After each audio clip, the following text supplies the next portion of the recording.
नमस्कार साथियों। Exam toppers के ऑनलाइन प्लेटफॉर्म पर आप सभी का हार्दिक स्वागत एवं अभिनंदन। जैसा कि हमें विदित है कि जयनारायण व्यास यूनिवर्सिटी के एग्ज़ाम नज़दीक हैं, उसी को मद्देनज़र देखते हुए हम कुछ मॉडल्स पेपर को सॉल्व कर रहे हैं। आज हम बात करेंगे अंतर्राष्ट्रीय संबंधों की, अंतर्राष्ट्रीय राजनीति की, कि अंतर्राष्ट्रीय राजनीति किस तरीके से की है। तो हम बात करेंगे बीए फाइनल ईयर के 6th सेमेस्टर की। तो जो बीए फाइनल ईयर है उस 6 सेमेस्टर की बात करेंगे, जहाँ पर अंतर्राष्ट्रीय संबंधों की बात प्रमुखता होगी। तो आज हम पेपर सॉल्व करते हैं अंतर्राष्ट्रीय संबंधों का। और आपका कोई भी संदेह या हो कोई डाउट तो आप इस कमेंट में छोड़ें, ताकि हम उसको हमारी टीम के साथ मिलकर इसको अगले जो भी सेशन होगा, अगली जो भी क्लास होगी, उसमें हम क्लियर करने का प्रयास करेंगे। तो आज शुरुआत करते हैं जेएनवी एग्ज़ाम के लेकर आज का ये मॉडल पेपर। और इसमें पहला ही पर्सन है, जैसा कि हम मैंने पहले भी क्लास में बताया था कि सेक्शन ए और सेक्शन बी रहेंगे। सेक्शन ए में 10 पर्सन होंगे, 10 के 10 पर्सन करने अनिवार्य हैं। ठीक उसी प्रकार सेक्शन बी में भी 10 पर्सन होंगे, लेकिन उनमें से कोई 5 पर्सन करने हैं। प्रत्येक पर्सन में एक अथवा का पर्सन शामिल किया हुआ होगा। तो 80 नंबर का पेपर है। अगर आपने ठीक ढंग से एग्ज़ाम टॉपर्स के इस प्लेटफॉर्म पर अगर काम कर लिया या फिर पढ़ लिया, तो मुझे लगता है कि आपका सिलेक्शन निश्चित ही होगा। वो किसी शायर ने कहा है कि खत लिखो तो ऐसा लिखो कि कलम रोने पर मजबूर हो जाए।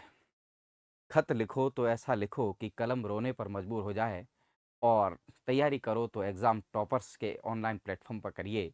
हर यूनिवर्सिटी सिलेक्शन देने पर मजबूर हो जाएगी। हर यूनिवर्सिटी सिलेक्शन देने पर, पास करने पर मजबूर हो जाएगी। तो इन्हीं विश्वास के साथ आज का हम पेपर शुरू करते हैं, अंतर्राष्ट्रीय संबंधों से भरा हुआ। तो पहला ही प्रश्न है, जैसा कि हमें पता है, ये है सेक्शन सेक्शन ए है। सेक्शन ए में हम बात करेंगे, वो बात करेंगे है कितने प्रश्नों की, 1 से लेकर 10 प्रश्नों की। 1 से 10 प्रश्नों की। पहला ही प्रश्न आपके सामने है, गुट निरपेक्षता का अर्थ क्या है? Meaning of non alignment movement. अब नॉन अलाइनमेंट मूवमेंट क्या है, क्या लिखा हुआ देखते हैं कि नॉन अलाइनमेंट का अर्थ है कि किसी महाशक्ति के सैन्य गुट में शामिल न होना और स्वतंत्र विदेश नीति का पालन करना। शीत युद्ध के दौरान भारत में यूगोस्लाविया ने दोनों शक्तिशाली गुटों ने मिलकर यह समान दूरी बनाए रखने के लिए इस नीति को अपनाया था। समझते हैं क्या चीज़ है गुटनिरपेक्षता, अर्थ क्या हुआ। ध्यान रखना कि द्वितीय विश्व युद्ध जब हुआ था, सेकेंड वर्ल्ड वॉर जो समाप्त हुआ था, उस समय क्या हुआ कि सुपर पावर था यूके, वो हट गया। और सुपर पावर नया उभर के आया, वो था यूएसए, संयुक्त राज्य America, United states of America. America उभर कर आया और उस समय उसको कड़ी टक्कर देने वाला कोई था तो वो यूएसएसआर था, यूनियन सोवियत सोशलिस्ट रिपब्लिक। पिछली क्लास में मैंने बात की थी कि 1917 की जो रशियन रिवॉल्यूशन हुआ था, उसमें इसका क्या हुआ था, इन्फॉर्मेशन हुआ था। ठीक इसी प्रकार यूएसएसआर कड़ी टक्कर दे रहा था यूएसए को। और इसी हिसाब से हम कह सकते हैं कि दोनों के गुट बन रहे थे। दोनों के क्या बन रहे थे, गुट बन रहे थे। कुछ लोग जो पूंजीवादी विचारधारा को फॉलो कर रहे थे, वो अमेरिका के खेमे में जा रहे थे। और जो सोवियत संघ के खेमे को, या फिर सोवियत संघ की विचारधारा जो साम्यवादी विचारधारा थी, समाजवादी विचारधारा थी, उसको जो फॉलो कर रहा था, वो उसमें जा रहा था। तो भारत और भारत जैसे कई देश, यानी कि अफ्रीका और एशिया के देशों ने कहा कि हम गुटबाजी नहीं करेंगे, हम किसी खेमे में शामिल नहीं होंगे। हम एक नया अलाइनमेंट रखेंगे, नया आंदोलन रखेंगे, नई क्रांति रखेंगे। उसको आगे जाके नाम दिया गया गुट निरपेक्षता, NAM, नॉन अलाइनमेंट मूवमेंट। इसकी स्थापना करने में भारत के प्रधानमंत्री जवाहरलाल नेहरू, मिस्र के नासिर, इंडोनेशिया के सुकर्णो, घाना के एनाकुरमा, इनका बड़ा रोल था। इन्होंने मिलकर, और यूगोस्लाविया के मार्शल टीटो, इन लोगों ने मिलकर नॉन अलाइनमेंट मूवमेंट की नींव रखी। और इसका पहला जो शिखर सम्मेलन हुआ था वो 1961 में यूगोस्लाविया के बेलग्रेड में हुआ था। तो नॉन अलाइनमेंट, गुटनिरपेक्षता का अर्थ क्या है कि हमें गुटबाजी में नहीं करना, न अमेरिका के खेमे में जाना, न सोवियत संघ के खेमे में जाना है।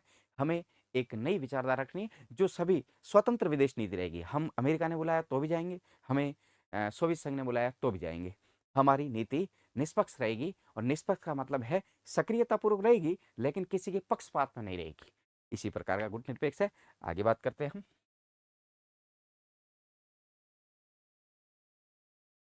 आगे की जो दूसरा प्रश्न है आपके सामने, सॉरी ये तीसरा है,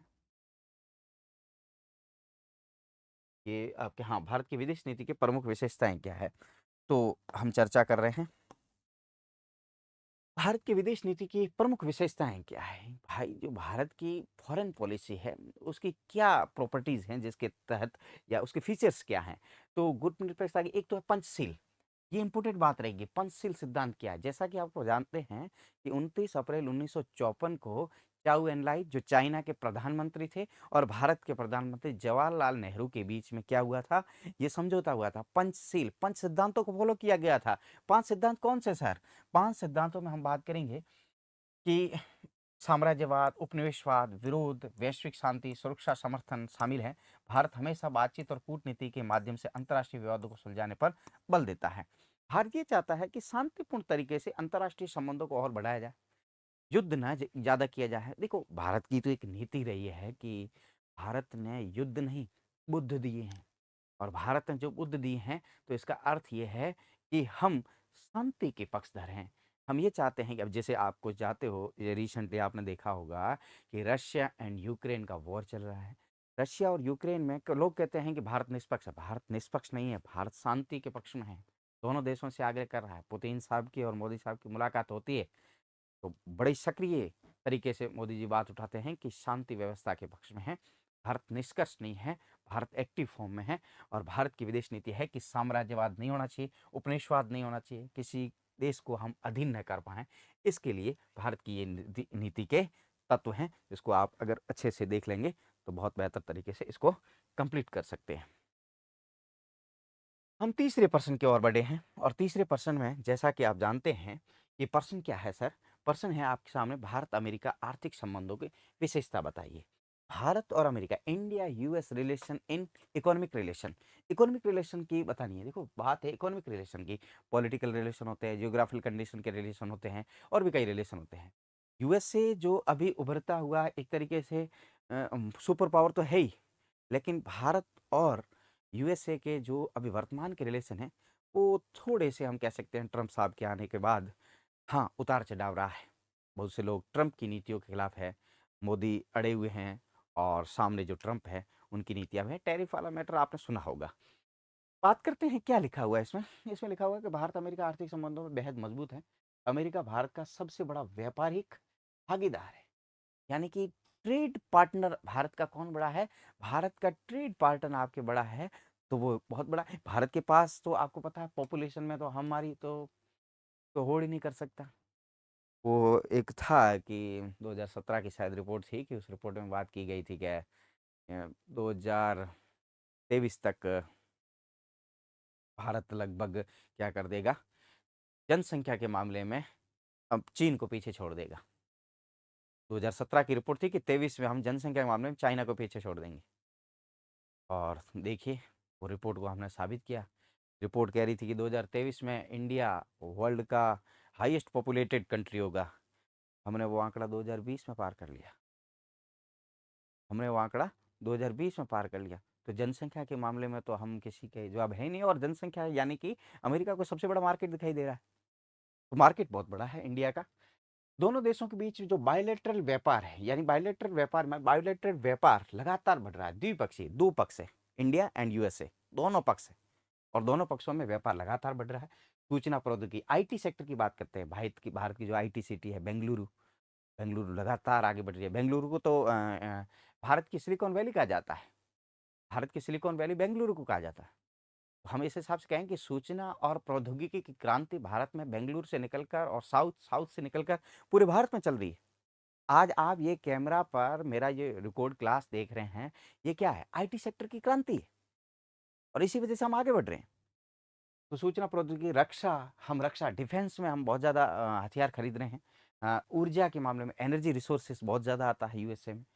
स्वास्थ्य के संदर्भ में देखें तो हेल्थ सेक्टर जो सेक्टर है, पैरामेडिकल के हिसाब से या फिर और भी अन्य जो भी फार्मास्यूटिकल्स मेडिकल्स है, उसमें भी हम लगातार अच्छा संबंध बनाए हुए हैं, व्यापारिक संबंध बनाए हुए हैं अमेरिका से। क्षेत्रों में निवेश और तकनीकी सहयोग, इन दोनों आर्थिक संबंधों की मुख्य पहचान रही है। तो ये मिलकर भारत की मुख्य आर्थिक नीतियों को तय करते हैं। तो ये अगर इस प्रश्न को आप ध्यान से देखेंगे, तो मुझे लगता है कि आपके एग्जाम के दृष्टिकोण से महत्वपूर्ण है। आगे बात करते हैं।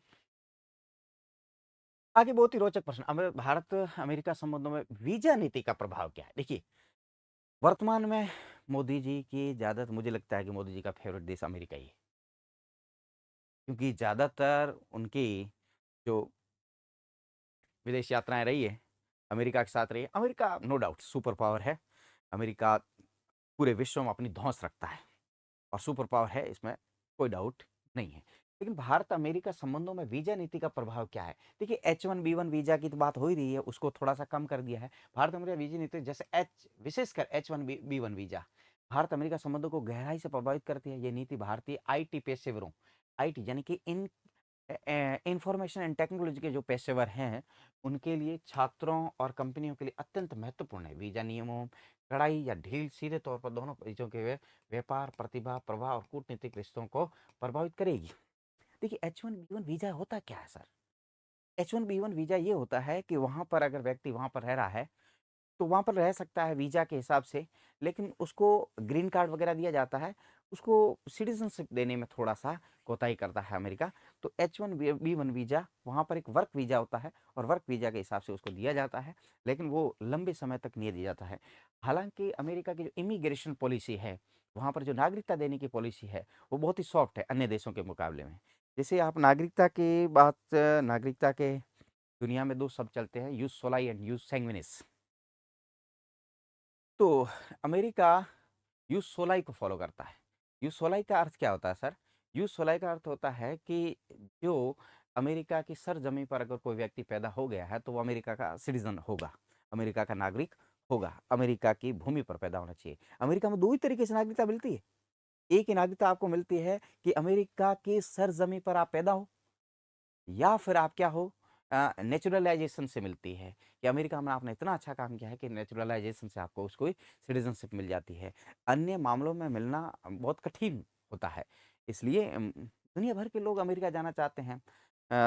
मेक्सिको वाले तो, मेक्सिको के बहुत से लोग होते हैं मेक्सिको में, जैसे कोई लेडीज़ या फिर अन्य देशों में भी कोई भी प्रेगनेंसी में वुमेन होती है, तो कोशिश करते हैं कि प्रेगनेंसी उस टाइम पीरियड में, जब 7वां-8वां महीना चल रहा होता है, 9वें महीने तो डिलीवरी हो ही जाती है, 7वें-8वें महीने कोशिश रहती है कि जैसे-तैसे अमेरिका पहुँच जाएँ। और ध्यान रखना, प्रेगनेंसी जो लेडीज़ होती है उसको वीज़ा देने से भी अमेरिका में कई बार पूछताछ बहुत ज़्यादा होती है। उनको पता है कि अगर अमेरिका में पैदा हो गया तो अमेरिका का वो सिटीज़न होगा, और सिटीज़न अगर वो बच्चा है तो उस बेस पर माता-पिता को सिटीज़नशिप मिलेगी, और अमेरिका की सिटीज़न कौन नहीं लेना चाहेगा? तो बहुत सी ऐसी बातें हैं। आगे बढ़ते हैं। ख़ैर, अगला जो पर्सन है हमारे सामने वो है शिमला समझौता। वर्ल्ड फेमस है, 1972 में हुआ था, बांग्लादेश का मुद्दा था। काफ़ी लंबी बातें हैं, अब पूरी बातों छेड़ेंगे तो फिर वक्त लगेगा। सीधी सी बात है, पॉइंट टू द पॉइंट बात करते हैं। टू द पॉइंट बात क्या है सर? 1971 का भारत पाकिस्तान की युद्ध से जुड़ी हुई है। 2 जुलाई 1972 को इंदिरा और जुल्फ़िकार अली भुट्टो के बीच में ये समझौता हुआ था। इसके तहत दोनों देशों ने तय किया कि वह सीधे सभी विवादों को और कश्मीर मुद्दे को बिना किसी तीसरे पक्ष के केवल द्वितीय पक्ष। देखिए, मुझे कुछ बच्चे पूछते हैं कि सर, शिमला समझौते की महत्वपूर्ण बात क्या है? शिमला समझौते की महत्वपूर्ण बात ये है कि हम इस समझौते पर इस बात के लिए एग्री करवा दिया था पाकिस्तान को कि कश्मीर जो मुद्दा है वो द्विपक्षीय मुद्दा है, यानी कि दोनों पक्षों का मुद्दा है। इसमें अंतर्राष्ट्रीय या तीसरे पक्ष को हम शामिल नहीं करेंगे। तो शिमला समझौते की ये सबसे बड़ी उपलब्धि है।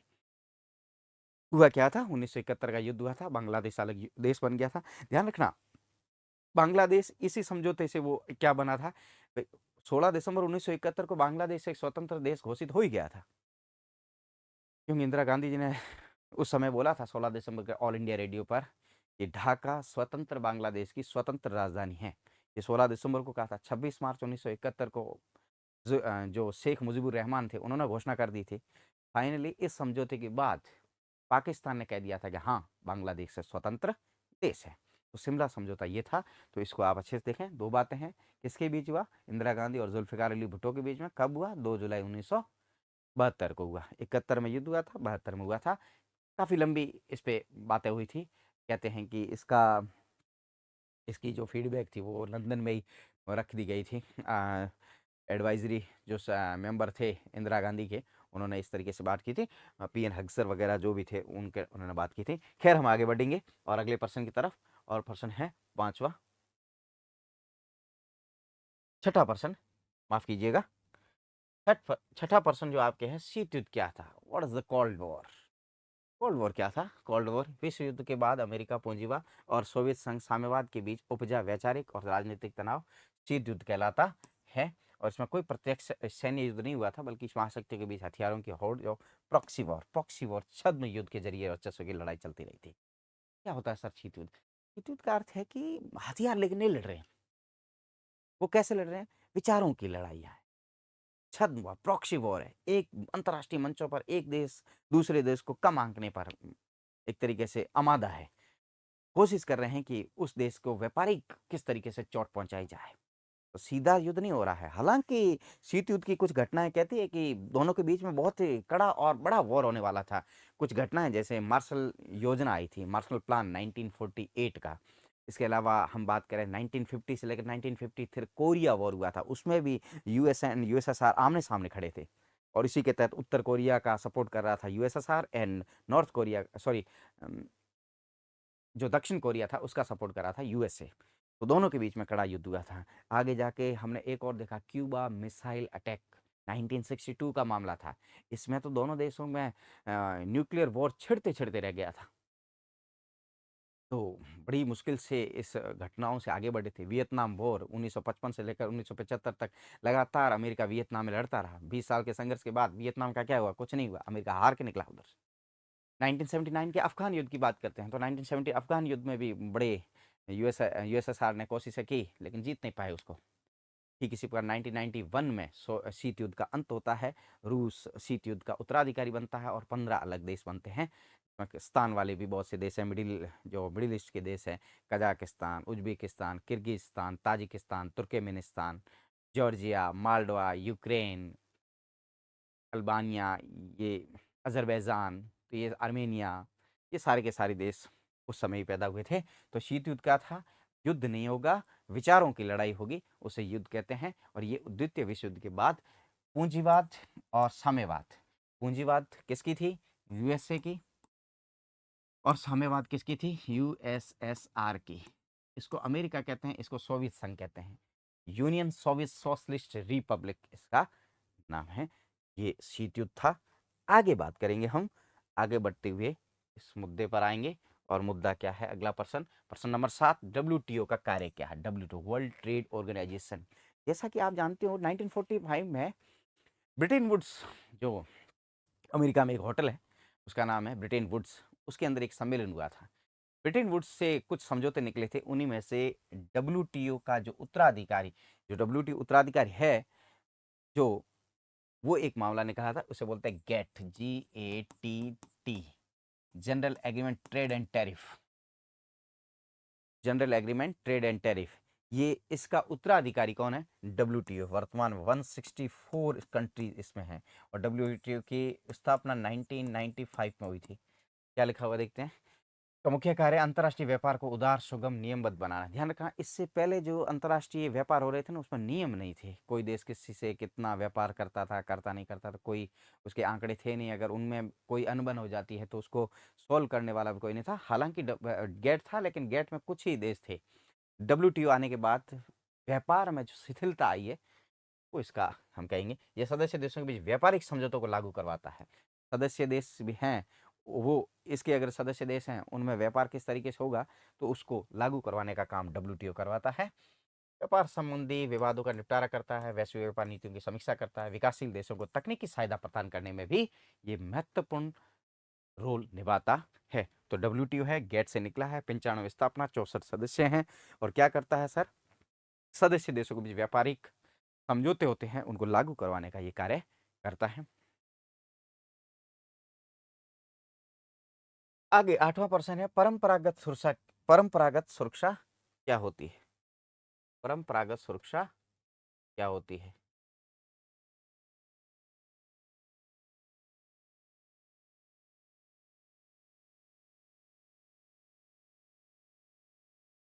परंपरागत सुरक्षा क्या होती है?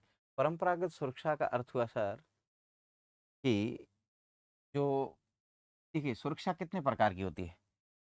सुरक्षा दो प्रकार की होती है। सुरक्षा कितने प्रकार की होती है? दो प्रकार की होती है। सुरक्षा की धारणा कितने प्रकार की होती है? एक तो होती है पारंपरिक सुरक्षा, एक अपारंपरिक सुरक्षा। परंपरागत सुरक्षा के तहत दो चीजें हैं, एक तो है एक्सटर्नल सिक्योरिटी, एक है इंटरनल सिक्योरिटी। एक्सटर्नल और इंटरनल क्या होती है? परंपरागत सुरक्षा क्या है? तो इसके अंदर हम देखेंगे कि धारणा का संबंध मुख्य रूप से बाहरी सैन्य खतरे से होता है। इसके तहत किसी देश की संप्रभुता, सोवरेनिटी, स्वतंत्रता, फ्रीडम या लिबर्टी, क्षेत्रीय अखंडता को दूसरे सैन्य हमले से बचाना होता है। इसके प्रमुख तत्वों में से युद्ध की आशंका, शक्ति संतुलन और रक्षा गठबंधन बनाना है। देखिए, परंपरागत सुरक्षा दो प्रकार की होती है। दो कौन से सर? परंपरा, एक तो है बाहरी खतरा और एक है आंतरिक खतरा। तो आंतरिक सुरक्षा और बाहरी सुरक्षा। बाहरी तो बाहर से अटैक हो सकता है, आंतरिक मतलब देश के अंदर ही गृह युद्ध हो, नक्सलवाद हो और प्रशासनिक व्यवस्था अगर फेल हो जाती है तो उसका भी हो सकता है। तो बाहरी सुरक्षा से, बाहरी खतरे से कैसे बचा जा सकता है? युद्ध की आशंका हो तो तीन बड़े काम आपको करने पड़ेंगे। या तो हम क्या करेंगे, अपनी शक्ति इतनी बढ़ा लेंगे कि दूसरा देश सहम जाए, या तो सीधा सरेंडर कर दें, या फिर हम क्या करें, सरेंडर कर दें, या फिर हम युद्ध की स्थिति को रोके, युद्ध करें और युद्ध होने के बाद क्या करें, सामने वाले को हरा दें। या तो अपनी पावर बढ़ाएं, या क्या करें हम, समर्पण कर दें, या फिर आत्मसमर्पण कर दें, और तीसरा हम क्या करें, युद्ध करें और सामने वाले को हरा दें। शक्ति संतुलन रख सकते हैं, सामने वाला जितने, जैसे वो मिसाइल नहीं लाया तो हम भी मिसाइल नहीं लाए, शक्ति संतुलन रखें, वो जैसे हथियार ले आ रहा है हम भी हथियार लेके आए। रक्षा गठबंधन, हम अन्य बड़े देश से रक्षा गठबंधन करें, जैसे आप देखेंगे नाटो, NATO, नाटो संगठन बना है, नेटो भी बोलते हैं इसको, नॉर्थ अटलांटिक ट्रीटी ऑर्गेनाइजेशन, उत्तरी अटलांटिक संधि संगठन, ये बना हुआ है। इसमें सीधा सा उनका जो आर्टिकल है, वो आर्टिकल बोलता है कि भाई सीधा अगर कोई एक देश पे अटैक करेगा तो उसके सारे के सारे देश मिलकर उस पर अटैक करेंगे। तो ये नाटो का कॉन्सेप्ट है। तो परंपरागत सुरक्षा क्या है कि परंपरागत सुरक्षा मतलब किसी बाहरी हमले से खुद की रक्षा करना। कैसे कर सकते हैं? गठबंधन बना सकते हैं, शक्ति संतुलन कर सकते हैं, युद्ध की आशंका हो तो तीन टॉपिक है, या समर्पण कर दें, या शक्ति बहुत ज़्यादा बढ़ा लें, या युद्ध करें और सामने वाले को हरा दें, और रक्षा गठबंधन कर सकते हैं। खैर, हम आगे बढ़ेंगे। आगे बढ़ते हुए हम बात करेंगे आज लुक ईस्ट पॉलिसी क्या है। देखिए, लुक ईस्ट की शुरुआत पीवी नरसिम्हा राव ने की थी। ये लिखा हुआ पड़ा है, पीवी नरसिम्हा राव 1991 में राव ने की थी।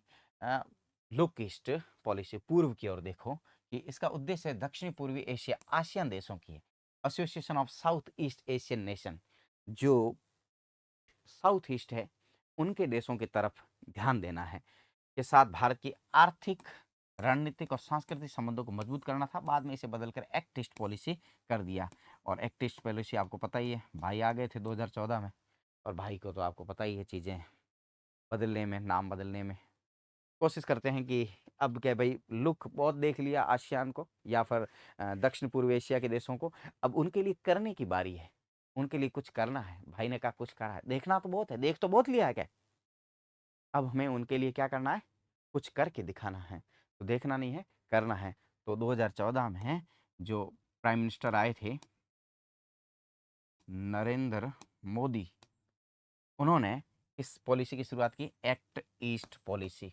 ध्यान देना, लुक ईस्ट पॉलिसी की शुरुआत पीवी नरसिम्हा राव ने 1991 में की। 2014 में नरेंद्र मोदी ने एक्ट ईस्ट पॉलिसी का नाम दिया। तो इसका अर्थ क्या है कि दक्षिण पूर्वी जो एशियाई देश हैं उनके लिए कुछ काम करना है। वो कहते काम मतलब, मोदी जी का तो यही कहना है कि काम करो तो ऐसा करो कि कलम, यानी कि काम ऐसा करो कि नाम हो जाए, कदम ऐसे चलो कि निशान बन जाए। काम ऐसा करो कि नाम हो जाए, कदम ऐसे चलो कि निशान बन जाए। जिंदगी तो सब जीते यहाँ पर, जिंदगी जियो ऐसे की मिसाल बन जाए, जिंदगी जियो ऐसे की मिसाल बन जाए। तो भाई ने कोशिश की कि एक्ट ईस्ट के तहत हम आसियान देशों की तकदीर बदल सकते हैं, उसी को लेकर उन्होंने काम किया। खैर, हम आगे बढ़ते हैं प्रश्न नंबर 10वें की तरफ।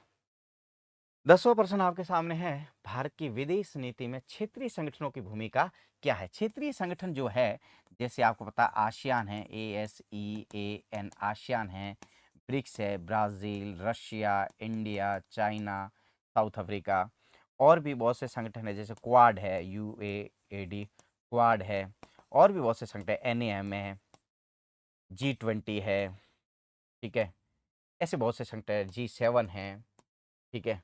और भी संगठनों के हम नाम ले सकते हैं, अफ्रीकन यूनियन है, नाटो है, ये संगठन है, हालांकि भारत नाटो में नहीं है, ठीक है, अफ्रीकन यूनियन नहीं है, अलग अलग संगठन है, क्षेत्रीय संगठन है, क्षेत्रीय विशेषताओं को आगे बढ़ाते हैं, क्षेत्रीय जो कंडीशन होती है, विचारधाराएं होती है, संस्कृति होती है, सामाजिक मुद्दे होते हैं, क्षेत्रीय मुद्दे होते हैं, उनको मिलकर वो देश उसको हल करने का प्रयास करते हैं। तो हम प्रश्न देखते हैं, इस प्रश्न में क्या लिखा हुआ है, भारत की विदेश नीति, क्षेत्रीय संगठन, क्षेत्रीय संगठन भारत में विदेश नीति में ASEAN, BRICS, Quad, SAARC, SAARC का नाम नहीं लिया, SAARC, South South Asian Association of Regional Corporation, 1985 में बांग्लादेश में इसकी स्थापना की गई थी, और ढाका जो इसका क्या था, वहाँ पर शिखर सम्मेलन किया गया था।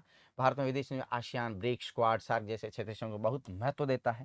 संगठन भारत को पड़ोसी देशों के साथ आर्थिक सहयोग बढ़ाने में, भारत के साथ व्यापारिक मुद्दे करने में, और क्षेत्रीय स्थिरता, जो भारत की क्षेत्रीय स्थिरता उसको बनाए रखने में, आतंकवाद जैसी चुनौतियों से निपटने के लिए मजबूत मंच प्रदान करता है। तो हम कह सकते हैं मजबूत मंच प्रदान करता है, आसियान है, ब्रिक्स है। जैसा कि आसियान की स्थापना 1965 में हुई थी, इसके अभी वर्तमान में 10 देश हैं। ब्रिक्स की स्थापना 2006 में हुई थी, इसका पहला शिखर सम्मेलन 2009 में हुआ था। इसके वर्तमान देश कितने हैं, तो ब्रिक्स में Brazil, Russia, India, China, south Africa, तो 5 देश हैं, ठीक है। और अगर हम बात करें क्वाड की, क्वाड में कितने देश है, 4 देश है। स्थापना 2007 में ही हो गई थी, शिंजो आबे ने, जापान के जो प्राइम मिनिस्टर थे, उन्होंने की थी। हालांकि इसका पहला शिखर सम्मेलन 2017 में हुआ था, ठीक है। तो हम कह सकते हैं सार्क की स्थापना 1985 में हुई थी, ठीक है। इसमें वर्तमान में देश कितने हैं, 8 देश हैं। भारत के अलावा जो 7 पड़ोसी देश है वो सारे, इधर से लो भारत पाकिस्तान के बाद नेपाल भूटान के बाद बांग्लादेश, श्रीलंका और मालदीव्स, ये सारे देश हैं जो सार्क के सदस्य हैं। सार्क हालांकि इतना सफल नहीं पाया है, ये इतना सफल नहीं हो पाया है, मुद्दे रहे होंगे। सबसे बड़ी चीज़ है कि कुछ लोग कहते हैं कि दक्षिण एशिया में भारत अपनी धौंस दिखाता है, छोटे देशों पर पावर जमाने की कोशिश करता है।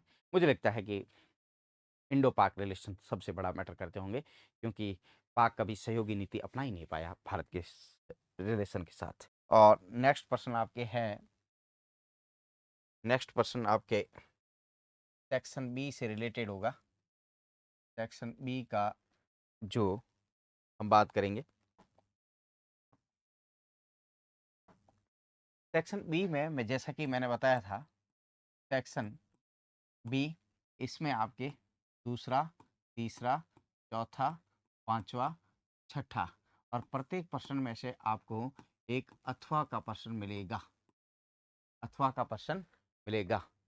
और इस हिसाब से हम देखें कि अब हम आ गए हैं दूसरे प्रश्न में, और दूसरे प्रश्न के हिसाब से हम समझने का प्रयास करेंगे कि किस तरीके से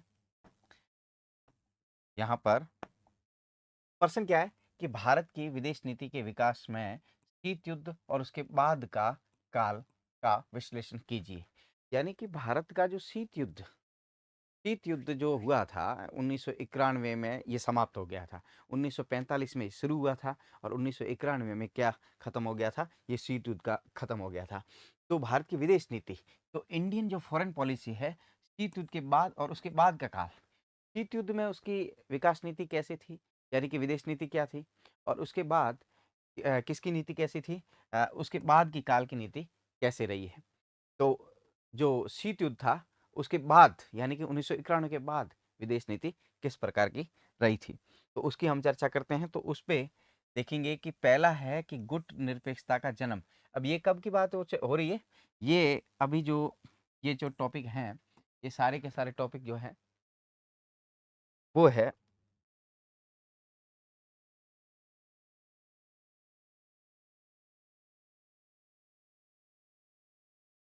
क्लियर आपको दिखाई दे रहा होगा, जैसा कि अब हम समझने का प्रयास करते हैं कि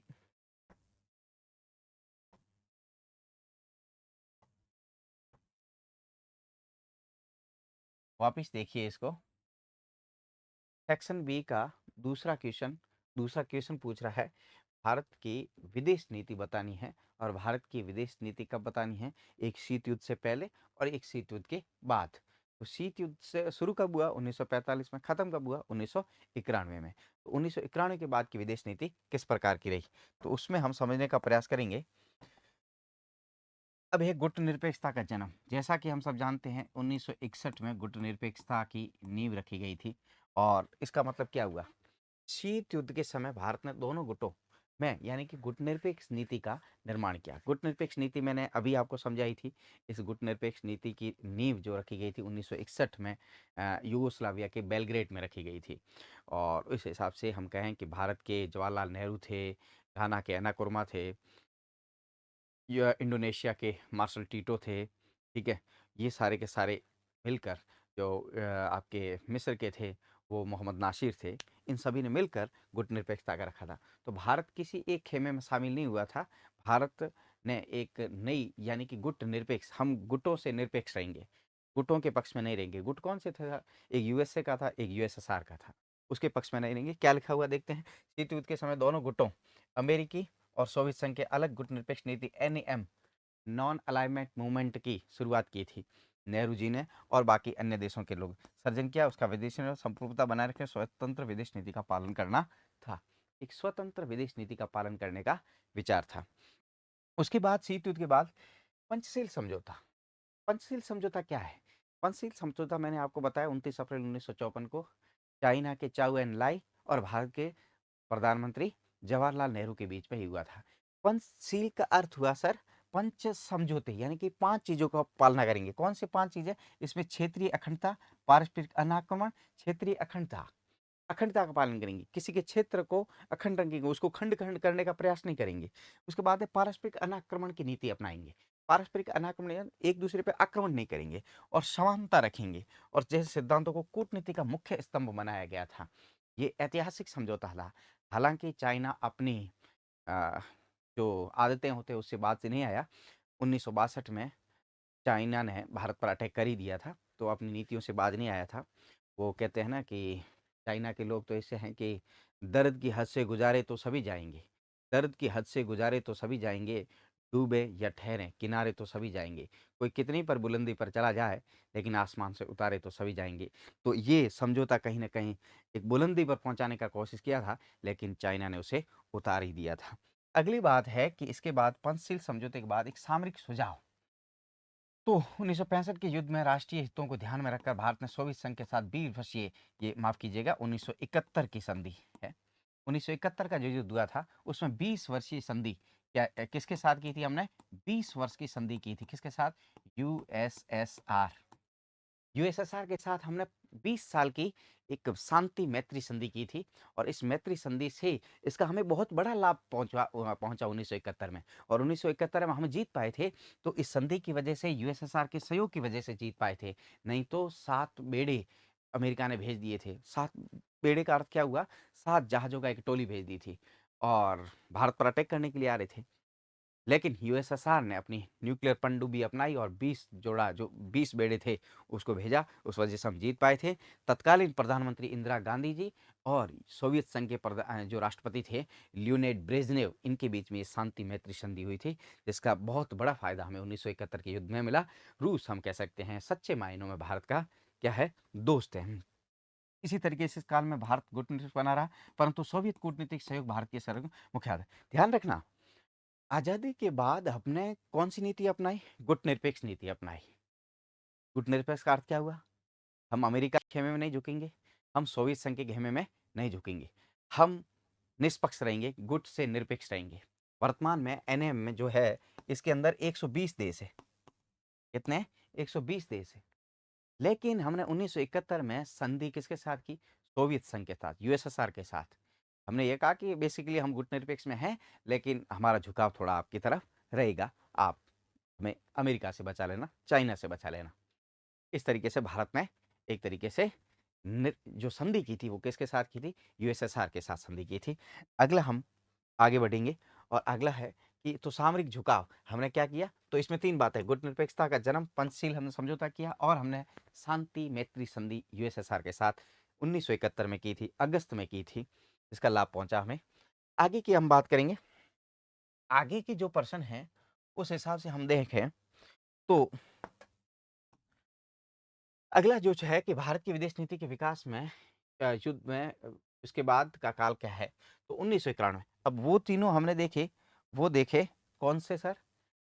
शीत युद्ध से पहले। शीत युद्ध समाप्त कब हुआ था? शीत युद्ध समाप्त 1991 में हो गया था। 1991 के बाद भारत की फॉरेन पॉलिसी किस तरीके से काम किया, उसको हम चेक करेगा। तो उसमें हम देखें कि 1991 में, 2000 में और वर्तमान में किस तरीके की है।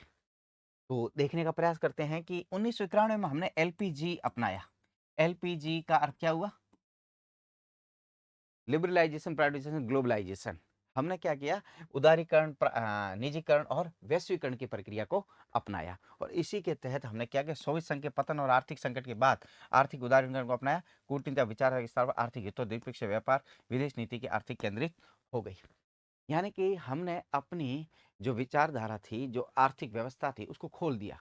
और उसको खोलकर हमने क्या कहा? एमएनसीज को आमंत्रित किया। एमएनसीज को मतलब है मल्टीनेशनल कंपनीज को आमंत्रित किया कि आप आइए भारत के अंदर और व्यापार कीजिए। इससे पहले जो भारत की अर्थव्यवस्था थी वो बंद अर्थव्यवस्था थी। हमने 1991 के बाद एलपीजी अपनाने के बाद हमारी हमारी अर्थव्यवस्था को खोला था। इसी प्रकार कई देशों की बंद अर्थव्यवस्था थी, जिससे वो बहुत ज़्यादा प्रया या फिर प्रोग्रेस नहीं कर पाए थे। इसलिए भारत ने भी उसको मामले को अपनाया। शीत युद्ध के बाद आगे की बात करें तो हम देखते हैं कि बहुपक्षीय साझेदारी हुई। भारत ने अमेरिका के साथ सामरिक संबंध स्थापित किए, साथ ही रूस से अपनी पुरानी मैत्री बनाई रखी, look east act east policy अपनाई, बदलकर एशिया से संबंध और प्रगाढ़ किए। बहुपक्षीय साझेदारियां की, बहुत से देशों से रिश्ते जोड़े। हम look east, act east, BRICS हर जगह भारत के जो वैश्विक मंच होते हैं उन पर रख रहे हैं। उसके बाद हम अगर तीसरी बात करें तो वर्तमान में बहुध्रुवीय विश्व का निर्माण करना। हम किसका निर्माण कर रहे हैं? बहुध्रुवीय विश्व, यानी कि किसी एक को नहीं, सभी को यहाँ पर लाभ प्राप्त हो। आज भारत वैश्विक मंचों पर प्रमुख शक्ति के रूप में उभर रहा है, चाहे ब्रिक्स हो, क्वाड हो और G20 जैसे मंचों पर। और जानते हैं 2023 में तो हमने G20 को क्या किया था? होस्ट ही किया था। भूमिका निभाते हुए न्याय संगत बहुध्रुवीय वैश्विक व्यवस्था पर समर्थन कर रहा है। भारत एक बहुध्रुवीय विश्व बनाना चाहता है। जैसे आपको पता है कि 1945 से पहले एक ध्रुवीय विश्व था, यूके पावर में था। यूके के बाद यूएसए पावर में आया। और यूके और यूएसएसआर के बीच में क्या, यूएसए और यूएसएसआर के बीच में क्या शुरू हो गया था? कोल्ड वॉर शुरू हो गया था। 1991 में कोल्ड वॉर खत्म हुआ। सुपर पावर कौन बचा? केवल एक बचा, यूएसए। अब यूएसए को कड़ी टक्कर दे रहा है यूएसएसआर। और यूएसएसआर तो टक्कर दे रहा है, लेकिन शांतिपूर्वक टक्कर दे रहा है व्यापार के मामले में चाइना दे रहा है। तो ये सारे देश मिलकर एक ऐसे विश्व, यानी कि एक शक्ति बनना चाहता, सुपर पावर बनना चाहता है। लेकिन भारत का पक्ष है कि बहुध्रुवीय बने, यानी कि किसी एक के पास शक्ति नहीं हो, सभी देशों के पास शक्ति हो, सभी देश विकास करें, सभी विकासशील नहीं हो, सभी विकसित देश हो। इसी की धारणा को आगे फॉलो करते हुए इसका अथवा का प्रश्न है। अथवा का प्रश्न है कि इसमें उपनिवेशवाद किसे कहते हैं और इसके विरोध में क्या महत्व है। चलिए नेक्स्ट नेक्स्ट हम बात करेंगे। इसका अथवा का प्रश्न है और अथवा के प्रश्न में पूछा है उपनिवेशवाद किसे कहते हैं और उसके विरोध का क्या महत्व है। उपनिवेशवाद का अर्थ हुआ कि कॉलोनलाइज्म, यानी कि जो एक सुपर पावर देश है वो किसी छोटे या फिर विकासशील देश पर कब्जा कर दे। वो आर्थिक रूप से कर सकता है या फिर पॉलिटिकल रूप से कर सकता है, किसी भी तरीके से जो आज का सिस्टम चल रहा है या फिर उस पर अटैक करके उसी पर शासन करना। तो उसका तो उपनिवेशवाद का अर्थ क्या होता है सर? तो राजनीतिक, सैन्य, आर्थिक रूप से कमजोर देश पर अपना नियंत्रण स्थापित करना। बड़ा देश है छोटे देश पर क्या कर रहा है? कब्जा कर रहा है। इसका मुख्य उद्देश्य है कमजोर देश के संसाधनों का अनियंत्रित आर्थिक शोषण करना, वहां की संस्कृति और सामाजिक व्यवस्था पर अपने प्रभुत्व अपना है। भारत ब्रिटिश उपनिवेशवाद का प्रत्यक्ष उदाहरण रहा है। आज के सिस्टम में उपनिवेशवाद अलग तरीके के हैं। कहते हैं कि वहाँ की व्यवस्था बुरी है, इस वजह से हमने क्या कर दिया है? अटैक कर दिया है। इसका एक जीता जाता अभी एग्जाम्पल देखा होगा कि यूएसए ने किस पे कब्जा किया? वेनेजुएला पे। वेनेजुएला पे क्या कर दिया? अटैक कर दिया। और वेनेजुएला पे अटैक करके हम कह सकते हैं कि ये उपनिवेशीकरण है, उपनिवेशी बना दिया है। और वहाँ के राष्ट्रपति को गिरफ्तार करवा दिया डोनाल्ड ट्रंप ने। और अब वहाँ के पॉलिटिकल व्यवस्था सही तरीके से नहीं चल रही थी, ये कारण बताए। और ये एक तरीके का क्या है? उपनिवेशवाद है। इसके विरोध का महत्व क्या है? इसका विरोध तो होगा ही, क्योंकि आप क्या कर रहे हो? एक छोटे से देश पर आप कब्जा कर रहे हो, तो उसका विरोध होगा। विरोध कैसे होगा? संप्रभुता की रक्षा। संप्रभुता क्या होता है? सोवर्निटी। कोई देश अपने आंतरिक फैसले बिना किसी बाहरी देश के दबाव के ले पाए, तो अगर ले पाता है तो वो क्या है? संप्रभुता, सोवर्न कंट्री, सोवर्निटी।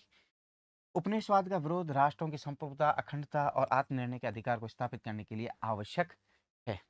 दूसरा है मानवाधिकारों का न्याय, ये समानता, मानवीय गरिमा और नस्लीय भेदभाव की समाप्ति के लिए अनिवार्य है। नस्लीय भेदभाव करते हैं कि किसी देश ने उस पे कब्जा किया और अपनी अर्थव्यवस्था को उस पे थोप रहा है। आर्थिक आत्मनिर्भरता, विरोध विकासशील देशों को अपने स्वयं के आंतरिक और मानव संसाधन पर स्वायत्तता प्रदान करता है। तो कहीं न कहीं ये भी इस तरीके से हम देख सकते हैं कि आर्थिक निर्भरता, आत्मनिर्भरता बहुत ज़्यादा उसमें आ जाती है।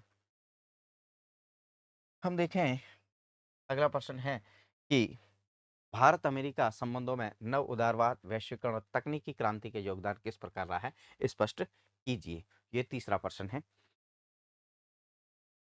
उसके बाद तीसरे प्रश्न में हम देखें कि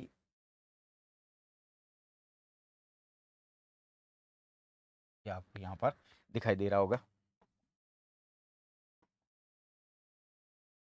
भाई, नव उदारवाद को किस तरीके से परिभाषित किया गया है।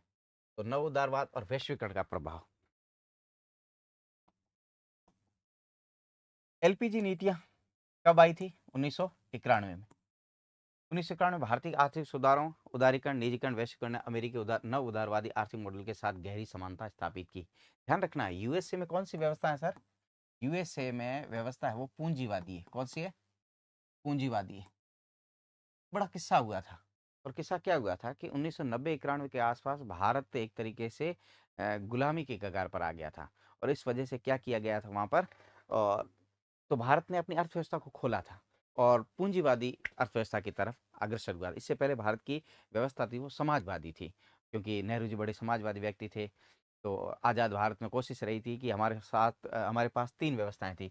एक तो थी कम्युनिज़्म, एक थी कैपिटलिज़्म और एक थी सोशलिज़्म। हम किस विचारधारा से आगे बढ़ें, यानी कि अर्थव्यवस्था या विकास की किस राह पर चलें 1947 में। तो नेहरू जी बड़े समाजवादी व्यक्ति थे, तो उन्होंने कम्युनिज़्म को तो खारिज कर दिया। अ, कम्युनिज़्म के पक्ष में थे रहे थे, सॉरी माफ़ कीजिएगा।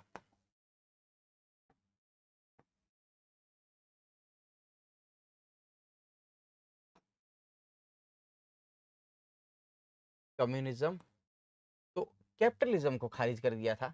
तो वो किसके पक्ष में रहे थे? समाजवादी और साम्यवादी, इन दोनों की व्यवस्था को अपनाया था। और फिर जाके उन्होंने कहा कि कम्युनिज्म तो बहुत बुरा हो जाएगा, तो हम क्या करेंगे, थोड़ा सा समाजवादी रखेंगे, थोड़ा सा पूंजीवादी रखेंगे, और दोनों में से जो व्यवस्था अपनाएंगे वो मिश्रित अर्थव्यवस्था अपनाएंगे, मिक्सचर इकोनॉमी। तो भारत ने कौन सी अर्थव्यवस्था अपनाई? मिश्रित अर्थव्यवस्था अपनाई। तो 1991 में एलपीजी जो हमने लागू किए, तो अमेरिका ने स्वागत किया, क्योंकि भारत कहीं न कहीं किसकी तरफ अग्रसर हो रहा था? निजीकरण की तरफ, उदारीकरण की तरफ, वैश्वीकरण की तरफ अग्रसर हो रहा था, अपनी अर्थव्यवस्था को विश्व से जोड़ रहा था। यानी कि लाइसेंस राज खत्म कर रहा था और एमएनसीज को अप्लाई कर रहा था। विशाल बाजार पहुँच, भारत की व्यापक घरेलू बाजार खुलने से अमेरिकी कंपनी एमएनसीज को पूंजी निवेश के लिए भूतपूर्व अवसर प्राप्त हुए। अमेरिका की जो कंपनियां हैं उनके लिए तो बहुत बड़ा मार्केट है चाइना और इंडिया, क्योंकि जनसंख्या बहुत ज़्यादा है यहाँ पर। इसलिए उनको असली जो फ़ायदा हुआ वो भारत में मस्ट मल्टीनेशनल कंपनीज आई, उसका बड़ा फ़ायदा मिला। शीर्ष व्यापारिक भागीदार, आज संयुक्त राज्य अमेरिका भारत का सबसे बड़ा द्विपक्षीय व्यापार भागीदार बनकर उभरा है। यूएसए के साथ हमारा ट्रेड है वो बहुत ज़्यादा होता है। हम टॉप 5 में ट्रेड जो करते हैं उनमें से एक देश कौन सा है? यूएसए। वित्तीय सुदृढ़ता, अमेरिकी प्रत्यक्ष विदेशी निवेश एफडीआई, संस्थागत निवेशों का एफआईआई ने भारत की वित्तीय विकास दर को गति प्रदान की है। अमेरिका की जो एजेंसियां हैं उन्होंने भी किसको सपोर्ट किया है? इंडिया को सपोर्ट किया है। और आज हम देख सकते हैं इंडिया और यूएस का जो व्यापार है वो व्यापार बढ़कर 190 बिलियन डॉलर हो गया है। यानी कि द्विपक्षीय व्यापार है। द्विपक्षीय का मतलब है यूएसए और आईएनडी, इन दोनों देशों का व्यापार बढ़कर कितना हो गया है? 190 बिलियन प्लस हो गया है।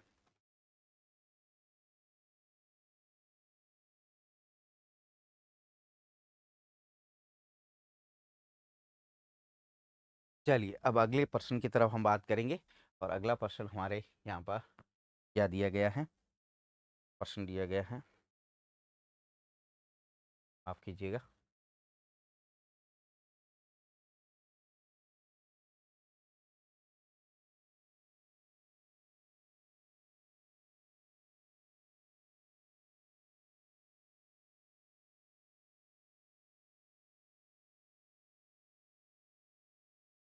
चलिए नेक्स्ट क्लास की हम बात करेंगे। और नेक्स्ट जो आपके क्वेश्चन हैं क्वेश्चन हम लेते हैं। नेक्स्ट क्वेश्चन आपके हैं, तकनीकी क्रांति में किस तरीके से उसने काम किया है। तो तकनीकी क्रांति की बात करेंगे। तकनीकी क्रांति में भारत और अमेरिका के रिश्ते कैसे रहे हैं उसके बारे में हम बात करेंगे। तो सॉफ्टवेयर और प्रतिभापूर्ण भारत के कुशल प्रतिस्पर्धी आईटी प्रोफेशनल गूगल के जो सीईओ है सुंदर पिचाई, माइक्रोसॉफ्ट सत्या नडेला, एप्पल जैसे वैश्विक तकनीकी दिग्गजों को रीढ़ की हड्डी के रूप में काम किया है। तो तकनीक की दुनिया जो है उसमें भी भारत और अमेरिका के जो संबंध है वो बहुत अच्छे हैं। भारत के कई जो आईटी प्रोफेशनल्स हैं जो अमेरिका में उच्च पदों पे काम कर रहे हैं। बेंगलुरु सिलिकॉन वैली और कॉरिडोर, भारत का जो आईटी सिटी वो बेंगलुरु है, अमेरिका का जो आईटी सिटी है वो सिलिकॉन वैली है। दोनों मिलकर सहयोग से ये काम कर रहे हैं, एक कॉरिडोर बनाया हुआ है और ये कॉरिडोर दोनों देशों के बीच मानव संसाधन और उद्यमिता के निरंतर प्रवाह का जीवंत उदाहरण देखने को मिला है। फिर इसके अलावा आईसीटी पहल 2000 से क्रिटिकल एंड इमर्जिंग टेक्नोलॉजी ने artificial intelligence, semiconductor, quantum computing में संयुक्त विकास को गति दी है। इसके अलावा जो अन्वेषण कार्यक्रम है, अन्वेषण मतलब है जो खोजबीन का काम है, जो अंतरिक्ष का काम है, स्पेस रिसर्च का जो काम है, उसमें भी दोनों देशों की सुपर पावर जो एजेंसियां हैं दोनों मिलकर काम कर रही है। चाहे वो अमेरिका की नासा हो या भारत की इसरो हो, आईएसआर हो, इंडियन स्पेस रिसर्च ऑर्गेनाइजेशन या नेशनल एरोनॉटिक स्पेस एजेंसी, दोनों मिलकर काम कर रहे हैं। एक निसार रडार मिशन भी और उन्होंने अपनाया है, दोनों का संयुक्त नाम है। तो ये नासा का और इसरो का निसार रडार मिशन अंतरिक्ष तकनीक में गहन साझेदारी का परिचय है। तो हम कह सकते हैं कि वैश्वीकरण के स्तर पर, तकनीक के स्तर पर जो नव उदारवाद की तकनीक आई है उस आधार पर दोनों देश मिलकर कार्य कर रहे हैं, जिसका वैश्विक परिदृश्य पे हमें लाभ देखने को मिल रहा है और दोनों देशों की जो भी आबादी है उनको भी लाभ होता है अगर दोनों देश मिलकर काम करते हैं। पर्सन की तरफ आगे बढ़ेंगे और अगला जो पर्सन है वो पर्सन हमारे सामने है, भू राजनीतिक संकट व अंतिम निष्कर्ष। यानी कि अंतिम निष्कर्ष हम क्या कह सकते हैं कि दोनों देशों का निष्कर्ष क्या है। तो राजनीतिक सुरक्षा साझेदारी, तो हिंद प्रशांत इंडो पैसिफिक क्षेत्र में स्थिरता सुनिश्चित करने के लिए बहुपक्षीय संतुलन बनाए रखने के दोनों देश क्वाड जैसे मंचों पर एकजुट होकर काम कर रहे हैं। जैसा कि आपको पता होगा कि 2007 में क्वाड की स्थापना हुई थी, 2017 से ये काम कर रहे हैं और उसके अंदर 4 देश है। क्वाड के अंदर 4 देश कौन से हैं? ऑस्ट्रेलिया ऑस्ट्रेलिया, जापान, यूएसए और इंडिया। ये चारों मिलकर एक तरीके से शांतिपूर्ण तरीके से चीन की गतिविधियों को इंडो पैसिफिक रीजन में रोकने का प्रयास कर रहे हैं। चाइना जो है वो लगातार अपनी गतिविधियां बढ़ा रहा, आर्थिक गतिविधियां बढ़ा रहा है, बेल्ट रोड इनिशिएटिव को भी बढ़ा रहा है। तो ये कई सारे जो यहाँ पर काम कर रहा है जिसको रोकने के लिए क्वाड की स्थापना की गई है और क्वाड मिलकर इसको शांतिपूर्ण तरीके से काम कर रहा है। समग्र विश्लेषण का निष्कर्ष क्या हो सकता है? नव उदारवाद। नव उदारवाद का मतलब है कि आर्थिक रूप से जो अभी छोटे देशों को बड़े देश जो गुलाम बना रहे हैं, विकसित देश गुलाम बना रहे हैं, उसको रोकना। जहाँ आर्थिक नींव पड़ी है वहीं वैसे करने 40 लाख से अधिक समृद्ध भारतीय प्रवासियों को तो सेतु बनाने का निर्माण किया और तकनीकी क्रांति ने इसे एक मजबूत भविष्योन्मुखी रणनीतिक साझेदारी में बदल दिया है। और कई तरीके से हम कह सकते हैं रणनीतिक साझेदारी यहाँ पर चल रही है। शीत युद्ध से वर्तमान तक संबंधों का विकास, शीत युद्ध से लेकर वर्तमान तक भारत अमेरिका के संबंधों का विकास जो कैसे होगा, इसका एक अथवा प्रश्न है। 1947 से यूक्रेन में जो रिश्ते रहे हैं भारत अमेरिका के, उसको देखते हैं। कई बार बात कर चुके हैं कि शीत युद्ध की स्थापना कब हुई थी और हम देख सकते हैं कि शीत युद्ध से लेकर शीत युद्ध में भारत अमेरिका के रिश्ते कैसे रहे थे। तो जैसा कि हम सब जानते हैं कि शीत युद्ध की शुरुआत 1945 में हुई थी, समाप्त 1991 में हो गया था शीत युद्ध। इसके बीच में था यूएसए एंड यूएसएसआर, दोनों के बीच में कोल्ड वॉर था, यानी कि विचारधाराओं की लड़ाई थी। ट्रेड वॉर था, प्रॉक्सी वॉर था, एक देश दूसरे देश से किससे लड़ रहा था, विचारधाराओं की लड़ाई हो रही थी। हालांकि ये लड़ाई बहुत समय पर घातक भी हुई है, कई ऐसे मोमेंट आए हैं जिस पे घातक हुई थी। हालांकि हम कह सकते हैं कि ये लड़ाई आगे टल गई थी। एक तो गुटनिरपेक्षता, भारत द्वारा अपनाई गई गुटनिरपेक्ष नीति को अमेरिका ने संशय की दृष्टि देखा और इसे सोवियत संघ के प्रति झुकाव माना, जिससे दोनों देशों की वैचारिक दूरियां बनी रही। हम कह सकते हैं शीत युद्ध के दौरान भारत और अमेरिका के रिश्ते अच्छे नहीं थे, चाहे वो 1965 का युद्ध हो, जैसे अनाज बंद कर दिया था अमेरिका ने, और बहुत ही लोएस्ट क्वालिटी का अनाज देता था। और 1971 में तो हम सीधा-सीधा जानते हैं कि अमेरिका पाकिस्तान के ही पक्ष में था। अगर यूएसएसआर हमारे साथ ना होता, तो युद्ध के परिणाम कुछ और हो सकते थे। तो हम कह सकते हैं कि शीत युद्ध के दौरान अमेरिका का झुकाव पाकिस्तान की तरफ ज़्यादा था, भारत की तरफ बहुत कम था। तो क्यों था? क्योंकि भारत किस नीति को अपना रहा था? गुटनिरपेक्षता की। कहने में तो अच्छा है कि हम किसी के पक्ष में नहीं हैं, जब युद्ध होता है तब पता चलता है कि अगर कोई पक्ष में होता, बड़ी शक्ति पक्ष में होती, तो अच्छा होता। और इंदिरा गांधी जी ने एक बहुत ही अच्छा डिसीजन लिया और सही समय पर डिसीजन लिया, और यूएसएसआर से शांति मैत्री संधि 20 वर्ष की, जिस वजह से हम 1971 के युद्ध में पाकिस्तान को हराने में कामयाब रहे। तो शीत युद्ध, गुटनिरपेक्षता के कारण भारत और यूएसए के जो रिश्ते थे, यूएसए इंडिया जो रिलेशन था, वो अच्छा नहीं रहा था। बहुत से ऐसे भी हुए थे। और उसके बाद क्षेत्रीय सैन्य समीकरण, अमेरिका द्वारा पाकिस्तान को क्षेत्रीय सैन्य संगठन में शामिल करने और 1971 के बाद बांग्लादेश संगठन द्वारा अमेरिकी 7वें नौसैनिक बेड़े भेजने से आपसी अविश्वास हो गया था। मैंने कहा था 1971 के युद्ध में अमेरिका ने 7वां बेड़ा भेज दिया था भारत पर अटैक करने के लिए। तो भारत की रक्षा के लिए यूएसए ने 20वां बेड़ा भेज दिया था, जिस वजह से भारत सुरक्षित तरीके से उसको काउंटर कर पाया था उस युद्ध में। अगला है कि शीत युद्ध के दौरान परमाणु टकराव और प्रतिबंध। 1974 में आपको पता है कि भारत ने पहला परीक्षण कब किया था? 1974 में किया था। स्माइलिंग बुद्धा नाम का जो प्रोग्राम चलाया था, और उसके तहत हम कह सकते हैं कि भारत ने पहला परमाणु परीक्षण 1974 में 18 मई के दिन किया था। और एक तरीके से इंदिरा गांधी की इस समय जो ख्याति लगभग जो डूब रही थी, वो एक बार थोड़ी सी हम कह सकते हैं कि थोड़ी सी ज़रूर ऊपर आई थी। हालांकि बहुत से ऐसे काम हुए थे जिस वजह से बाद में 1975 में इंदिरा गांधी जी को आपातकाल लगाना पड़ा था। बिहार आंदोलन, गुजरात आंदोलन, रेलवे की हड़ताल, ऐसे बहुत से पॉइंट थे। उन्हीं में से 2 काम अच्छे हुए थे 1974 और 75 के आसपास। एक तो था सिक्किम का विलय भारत में, और था 1974 में परमाणु परीक्षण करना है। इसका विरोध बहुत ज़्यादा किया था। इंदिरा गांधी जी परमिशन लेने गई, अमेरिका गई थी, तो उस समय के अमेरिका के जो प्रेसिडेंट थे उनका नाम था रिचर्ड निक्सन। तो निक्सन ने उनसे उनसे बात तक नहीं की थी, और इस वजह से काफ़ी आगे जाके प्रतिबंध झेलने पड़े थे भारत को। पोखरण 1 शांतिपूर्ण परमाणु परीक्षण के बाद संबंधों में गहरा विच्छेद आया, जिसके परिणामस्वरूप अमेरिका ने भारत पर कड़े तकनीकी और आर्थिक प्रतिबंध, कई सैंक्शन लगाए थे भारत ने। इंदिरा गांधी जी प्रधानमंत्री थी, उन सैंक्शन से डरी नहीं और सही तरीके पर उन्होंने काम किया, जिस वजह से भारत ने उस बहुत ही खराब दिनों में भारत का नेतृत्व करके भारत को उसमें बढ़ने में क्षमता प्राप्त की।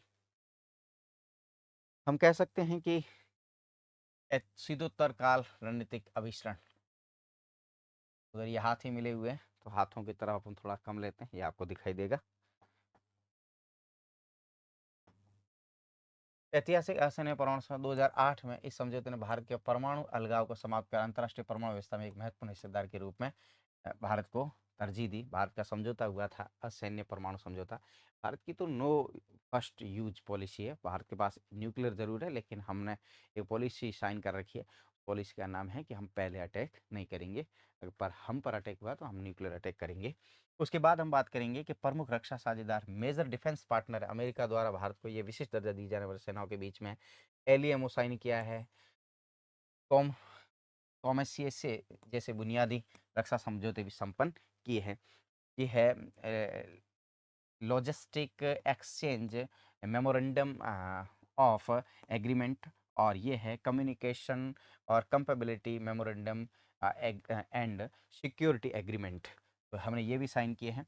और इसके अलावा क्वाड तो मैंने बता ही दिया कि हिंद प्रशांत क्षेत्र में चीन के बढ़ते प्रभुत्व को संतुलित करने के लिए दोनों महाशक्ति ने सहयोग को सुदृढ़ किया है। ध्यान रखना, क्वाड में भारत और अमेरिका है, और जो मिलकर काम कर रहे हैं जापान और ऑस्ट्रेलिया के साथ मिलकर। तो ये कुछ समझौते हैं जहां पर हम कह सकते हैं कि भारत और अमेरिका के रिश्ते शीत युद्ध में तो बहुत खराब थे, शीत युद्ध के बाद सुधरे। हालांकि शीत युद्ध के समाप्त होने के बाद 1999 एक के पास, जब हमने 1999 में पोखरण परमाणु परीक्षण किया 98-99 के आसपास, तो भी प्रतिबंध लगे थे, लेकिन हम उन प्रतिबंधों से उभरे थे। और बाद में बिल क्लिंटन ने बहुत ज़्यादा हम पर सैंक्शंस लगाए थे। लेकिन हम कह सकते हैं कि बराक ओबामा के बाद लगातार भारत और अमेरिका के रिश्ते सुधरे, और मुझे लगता है कि आज सबसे अच्छे रिश्ते भारत अमेरिका के साथ हैं और अच्छे पीक पर हैं। दोनों मिलकर काम कर रहे हैं किसी भी सेक्टर में।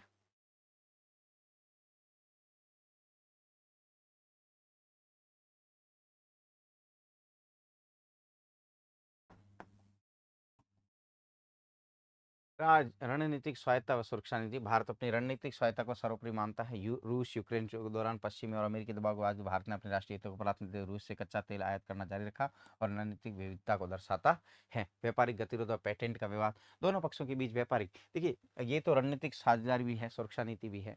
हम लगातार क्या कर रहे हैं, रूस से तेल ले रहे हैं, और रूस से तेल लेने का अर्थ क्या है कि हम अमेरिका के साथ भी रिश्ते रख रहे हैं और रूस के साथ भी अच्छे रिश्ते रख रहे हैं। दोनों पक्ष से व्यापारिक टैरिफ शुल्क और कृषि क्षेत्र की बाजार पहुंच को लेकर असहमत है। एक तो टैरिफ का जो विवाद चल रहा है उसको लेकर है, भारत और अमेरिका के साथ रिश्ते अच्छे नहीं बन पा रहे हैं। मतलब जो आयातित वस्तु हैं जो यूएसए से भारत में आ रही है, तो उन पर भी वो टैरिफ लगा रहा है। और बौद्धिक संपदा अधिकारों, जो इनिशियल प्रैक्टिस है, जो रिपोर्ट है, वो दवाओं के पेटेंट नियमों पर दृष्टिकोण भिन्न है। तो बौद्धिक संपदा जो है, यानी कि जो इंटेलेक्चुअल प्रैक्टिकल रिपोर्ट है, उस आधार पर हम कह सकते हैं कि उनके बारे में कोशिश की जा रही है कि वो दोनों पे देश सहमत नहीं है इस पे, और इस सहमत नहीं है तो अर्थ क्या है कि पेटेंट किसको दिया जाए, कोई चीज़ का आविष्कार हो तो उस पे पहला हक किसका होगा। दोनों देश अगर मिलकर काम कर रहे हैं तो किस तरीके से उसमें होगा, अभी तक इस पे कोई सहमति नहीं बन पाई है। उम्मीद है कि इस पे सहमति बनेगी।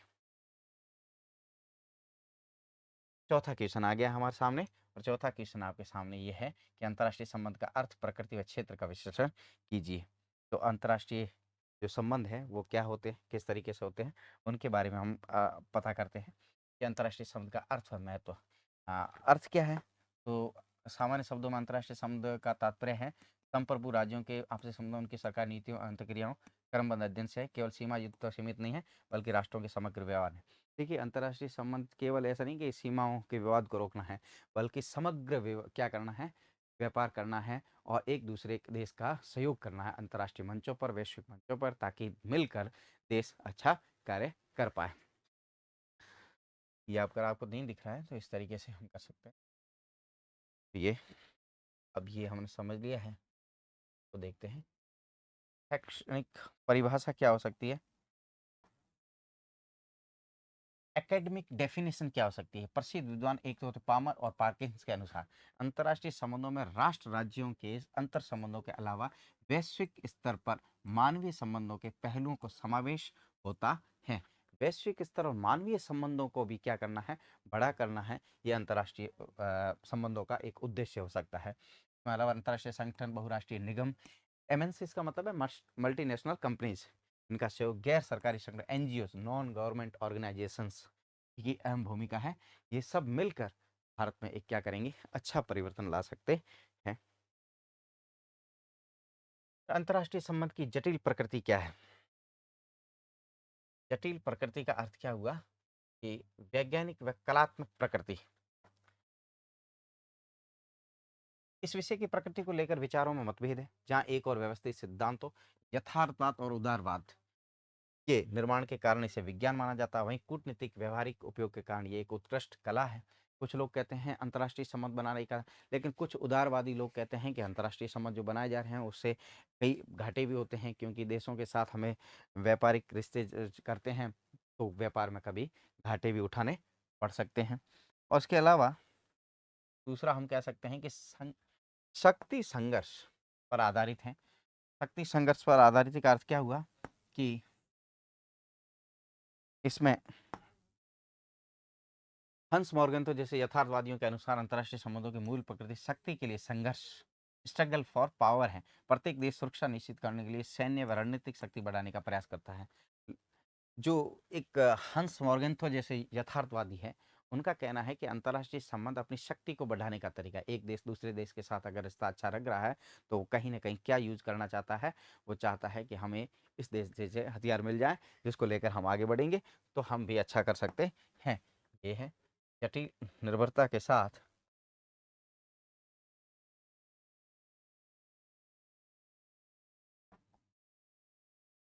जटिल अंतर्निर्भरता। आधुनिक समय में हम बात करें तो कई तरीके के ऐसे प्रश्न हमें देखने को मिलते हैं, जिस वजह से हम कह सकते हैं कि जटिल अंतर। आधुनिक समय में वैश्वीकरण के प्रभाव से कोई भी देश पूर्णतः स्वायत्त आत्मनिर्भर नहीं रहा है। पर्यावरण संरक्षण हो, व्यापारिक नीतियां हो, तकनीकी जरूरतें हो, देशों को आपस में जुड़ने के लिए व्यवस्था करती हैं। पर्यावरण का मुद्दा हो, दोनों देशों को जुड़ना पड़ेगा। केवल एक देश अगर पर्यावरण को बचाने का प्रयास करे तो पर्यावरण बचेगा नहीं, सभी देशों को एक साथ आना पड़ेगा। तकनीक में अगर आपको करना है तो तकनीक के लिए भी सभी को साथ में आना पड़ेगा। और भी कई मुद्दे हैं जहाँ पर अंतर्राष्ट्रीय संबंधों का बहुत ज़्यादा महत्व है।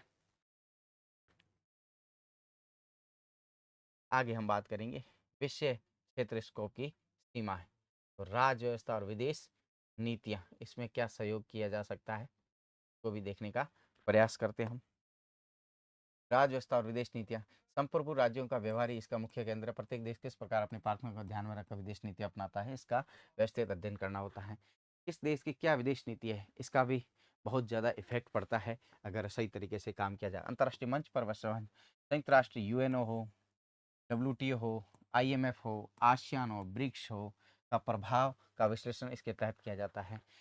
अगर दोनों देशों के बीच में, कई देशों के बीच में रिश्ते अच्छे होंगे तो क्षेत्रीय मंच जो है, जो वैश्विक मंच है, उन वैश्विक मंचों पर सभी देश मिलकर काम करेंगे जिसका फायदा पूरी दुनिया को होगा। तो कई ऐसे मंच है जहाँ पर अगर अंतर्राष्ट्रीय संबंध देशों के मजबूत होंगे तो उस देश पर वो उस मंच पर वो देश आ पाएंगे, जिस वजह से दुनिया को बहुत बड़ा फायदा होगा। ये सारे के सारे वैश्विक मंच हैं और क्षेत्रीय मंच भी हैं। समकालीन सुरक्षा और वैश्विक मुद्दे, पारंपरिक युद्धों के अलावा गैर पारंपरिक खतरे जैसे अंतर्राष्ट्रीय आतंकवाद हो, जलवायु परिवर्तन हो, वैश्विक महामारियां हो, साइबर सुरक्षा हो, मानवाधिकारों का हनन हो, और आवश्यक अध्ययन क्षेत्र में जोड़ा जाता है। तो ये सारे ऐसे क्षेत्र हैं जहाँ पर सभी देशों को मिलकर काम करना पड़ेगा, तब जाके समस्या का समाधान होगा। अकेला चना पहाड़ नहीं फोड़ सकता है, अकेले व्यक्ति से कुछ नहीं हो सकता है, सब मिलकर करेंगे तो ये समस्याओं का समाधान हो सकता है। इसलिए अंतर्राष्ट्रीय संबंध बहुत जरूरी है। हम इसका एक अथवा क्वेश्चन है, भारत पाकिस्तान के संघर्ष के प्रमुख कारण क्या है, उसके बारे में चर्चा करेंगे। और भारत पाकिस्तान के संबंधों का प्रमुख कारण है, यानी कि संबंध, भारत पाकिस्तान के संबंध अच्छे नहीं है, उसका क्या कारण है, तो उसका कारण हम देखें, भारत पाकिस्तान संघर्ष के प्रमुख कारण, उनमें से प्रमुख कारण आपके सामने हैं। वो क्या है? पहला है कश्मीर विवाद। जैसा कि हम सब जानते हैं कि भारत और कश्मीर और पाकिस्तान, इनके बीच में कश्मीर विवाद बड़ा प्रमुख रहा है। और हमेशा पाकिस्तान कुछ ना कुछ करता ही रहता है, इस तरीके की बिहेवियर, जिस वजह से हम कह सकते हैं कि ये जो संबंध है वो कभी सुधर नहीं पाते हैं। कई कारण हैं, उनमें से भारत और पाकिस्तान के बीच में संघर्षों के कई कारण हैं, और गलतियां तो हर किसी से होती ही हैं।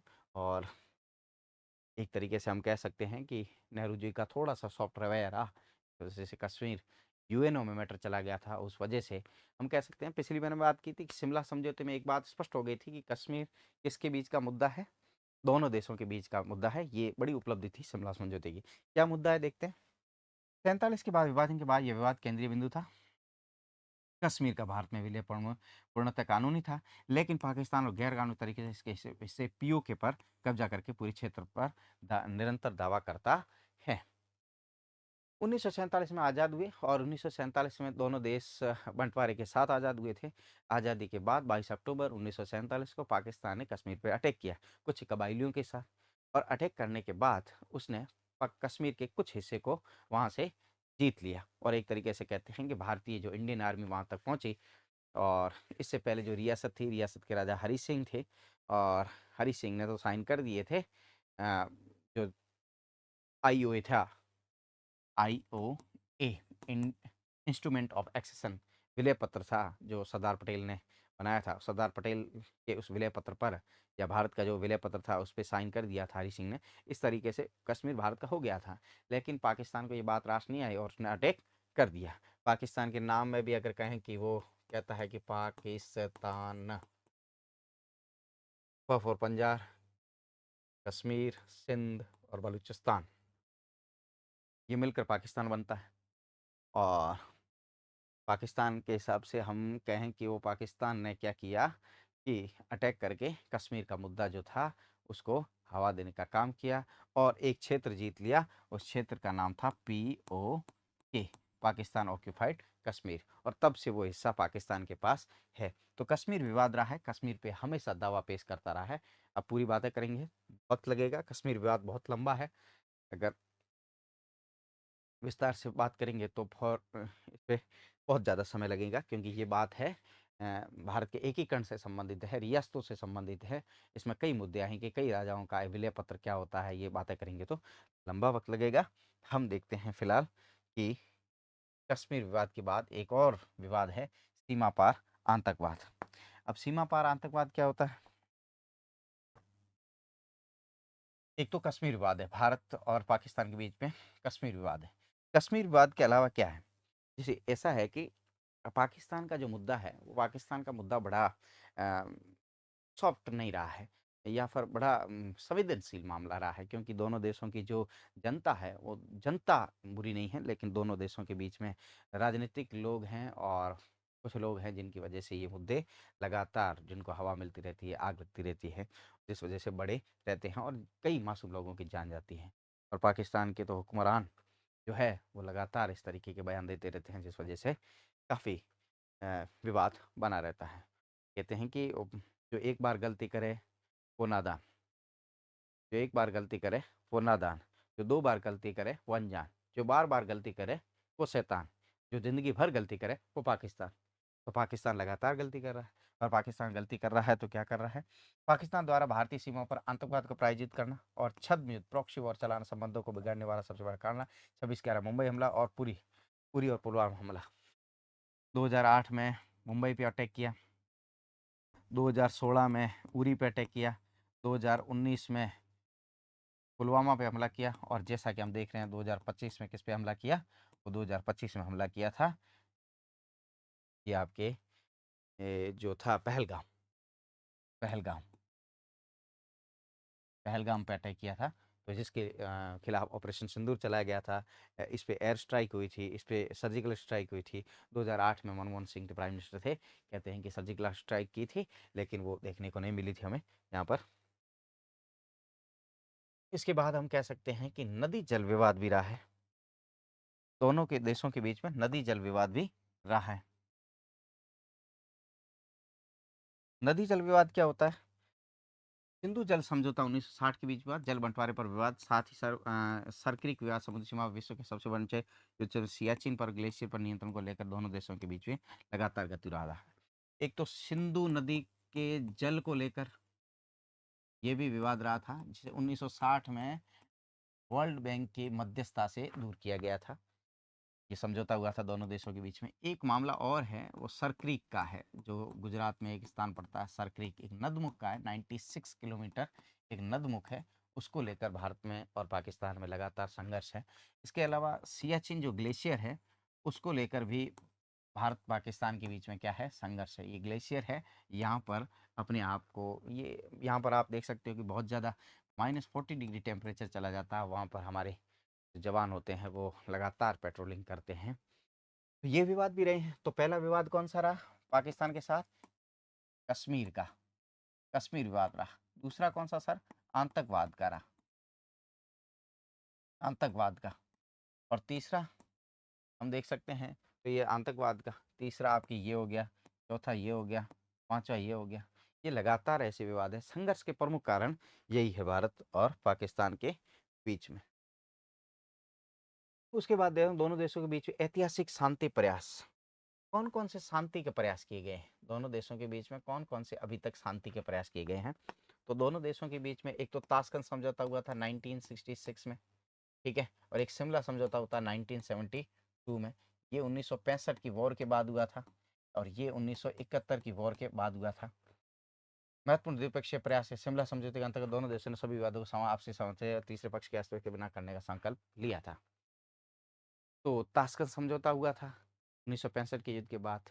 ताशकंद समझौता जो हुआ था वो यूएसएसआर की मध्यस्थता से हुआ था। मध्यस्थता की थी यूएसएसआर ने, और मिलके इस समझौते पर हमने काम किया था। और फिर एक लोहार क्या, सॉरी माफ़ कीजिएगा, लाहौर घोषणा पत्र पर बस कूटनीति 1999। तत्कालीन प्रधानमंत्री वाजपेयी और लाहौर की यात्रा की गई और परमाणु खतरों को टालने व विश्वास बहाली के प्रयास पर बल दिया गया। हालांकि इसके तुरंत बाद पाकिस्तान ने कारगिल युद्ध छेड़ दिया था।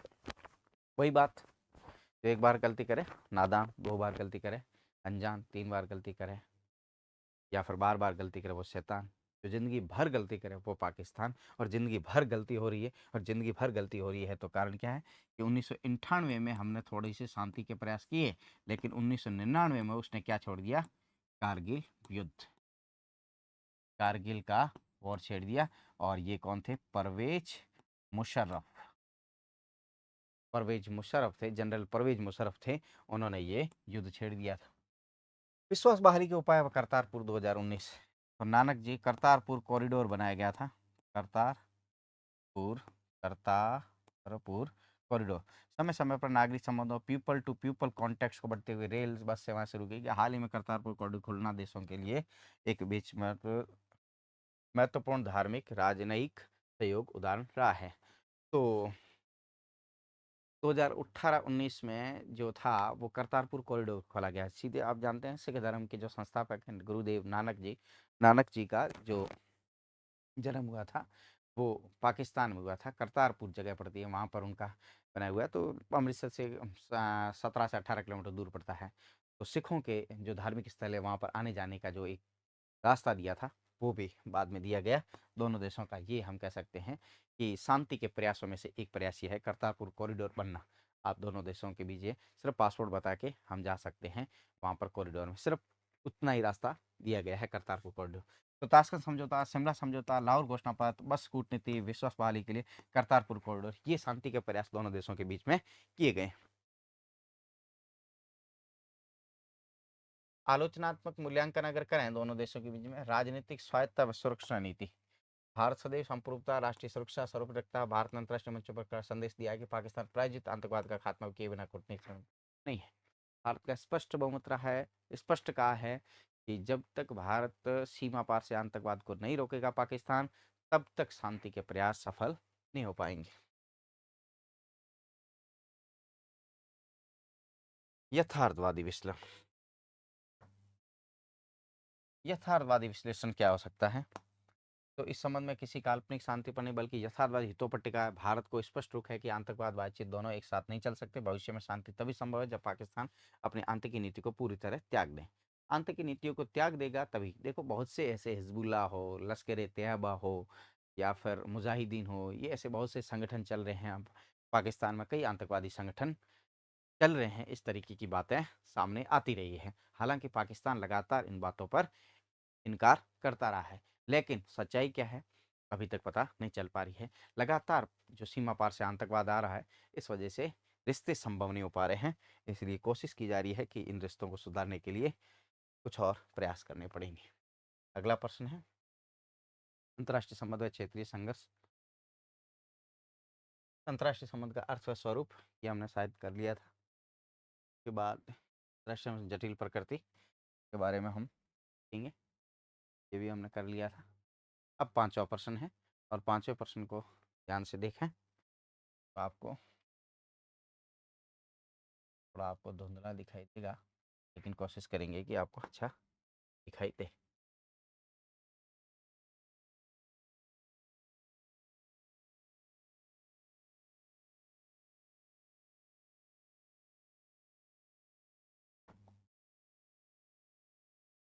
गुटनिरपेक्ष आंदोलन उद्देश्य, विशेषता और निर्माण। गुटनिरपेक्ष आंदोलन नॉन अलाइड एनएमएस, जो एनएम है, शीत युद्ध के दौरान अस्तित्व में आया एक ऐतिहासिक मंच है। द्वितीय विश्व युद्ध के बाद जब संपूर्ण विश्व अमेरिका सोवियत संघ के सैन्य गुटों में विभाजित रहा, तब एशिया अफ्रीका लेट के नव स्वतंत्र किसी भी गुट ने करने लिया। इसके परिणतों में भारत के जवाहरलाल नेहरू, मिस्र के नासिर, यूगोस्लाविया के टीटो प्रमुख थे। इसका पहला आधिकारिक शिखर सम्मेलन 1961 में बेलग्रेड में किया गया था। तो मैंने ये बात कर दी है जो गुटनिरपेक्ष के बारे में। गुटनिरपेक्ष का अर्थ क्या है? नॉन अलाइनमेंट, किसी भी गुट में शामिल नहीं होना। गुट में आंदोलन के प्रमुख उद्देश्य एक तो है कि शीत युद्ध की राजनीति से पृथकता। शीत युद्ध में जो राजनीति है कि अमेरिका के पक्ष में कितने हैं, यूएसए के पक्ष में, यूएसएसआर के पक्ष में कितने हैं, तो उससे हमें क्या रहना, पृथक रहना है। दूसरा है साम्राज्यवाद और उपनिवेशवाद का विरोध। जो साम्राज्यवाद है, एक दूसरे पर साम्राज्यवादी जो भावनाएं थोप रहे हैं, इम्पीरियलिज्म है, उसको बंद करना है। जो कॉलोनिज्म है, उपनिवेशवाद है, यानी कि हम किसी भी तरीके से आर्थिक रूप से किसी देश को हम गुलाम बना रहे हैं, उसका विरोध करना है, ये उद्देश्य था। तीसरा है स्वतंत्र विदेश नीति का संचालन करना। शीत युद्ध के दौरान क्या करना है? स्वतंत्र विदेश नीति यानी कि निष्पक्ष तरीके से क्या रखनी है, विदेश नीति रखनी है। हम किसी देश के दबाव में फैसला नहीं करेंगे, अपने देश की स्वतंत्र इंडिपेंडेंट फॉरेन पॉलिसी होगी। इसके अलावा विश्व शांति और निशस्त्रीकरण के प्रयास करेंगे। विश्व शांति का प्रयास करेंगे ताकि विश्व में शांति हो, और उसके अलावा हम क्या करेंगे, कोशिश करेंगे कि क्या हो, निशस्त्रीकरण हो। निशस्त्रीकरण का अर्थ है कि जो खतरनाक जो हथियार है उनको हम बंद करेंगे। बहुत से ऐसे संधि हुए, 97 जो हुआ था, बायोलॉजिकल वेपन कन्वेंशन हुआ था 1992 से 97 में फिर लागू हुई थी CWC convention, weapon of convention, यानी कि एक रासायनिक और जैविक हथियारों को समाप्त करना। हालांकि समूल नाश करने वाले न्यूक्लियर को समाप्त नहीं किया गया है, बाकी जो भी संधियाँ हुई है उसको समाप्त करने का प्रयास लगातार किया है। ट्राक और स्ट्रेटजिक 2 संधियाँ यूएसए और यूएसएसआर के बीच में भी हुई है।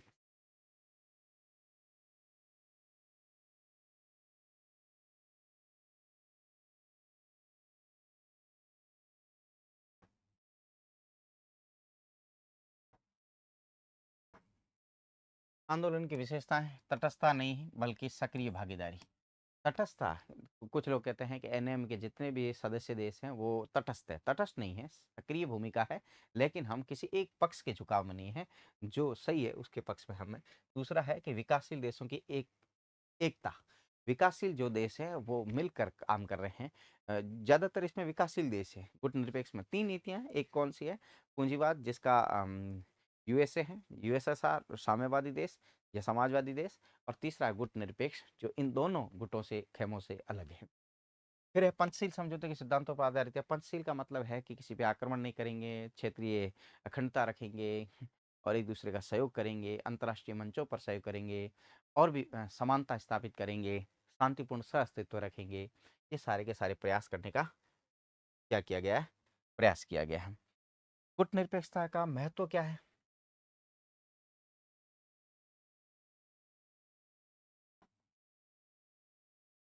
गुटनिरपेक्षता का महत्व अगर देखा जाए तो इम्पोर्टेंस क्या है इस गुटनिरपेक्षता की? इम्पोर्टेंस क्या है? तो शीत युद्ध बहुध्रुवीय विश्व बनाना है। ये सारे गुटनिरपेक्ष देश मिलकर क्या बनाने? बहुध्रुवी, एक ध्रुव नहीं हो, एक सुपर पावर नहीं हो, ज़्यादा से ज़्यादा देश क्या बने? सुपर पावर बने। नई आर्थिक अंतर्राष्ट्रीय व्यवस्था बनाए, न्यू इंटरनेशनल इकोनॉमिक पॉलिसी बनाए, जो सभी देशों के लिए, सभी देशों की आर्थिक व्यवस्था, अर्थव्यवस्था को ऊपर लेके जाए, आर्थिक रूप से सभी देश समृद्ध हो, ये पॉलिसी बनाना गुटनिरपेक्ष का महत्व है। तीसरा, वैश्विक चुनौतियों का मुकाबला करना। वैश्विक चुनौतियाँ क्या हैं? ग्लोबल वार्मिंग हो रहा है, जलवायु परिवर्तन हो रहा है, जो पर्यावरण के मुद्दे हैं उन पे लगातार हो रहा है, और जो ग्रीन हाउस गैसें हैं जिसका बहुत ज़्यादा प्रभाव पड़ रहा है, तो उसको रोकने का प्रयास करना। आतंकवाद है, बीमारियां हैं, महामारियां हैं, और भी कई प्रकार के प्राकृतिक आपदाएं हैं, इनसे मिलकर क्या करना है?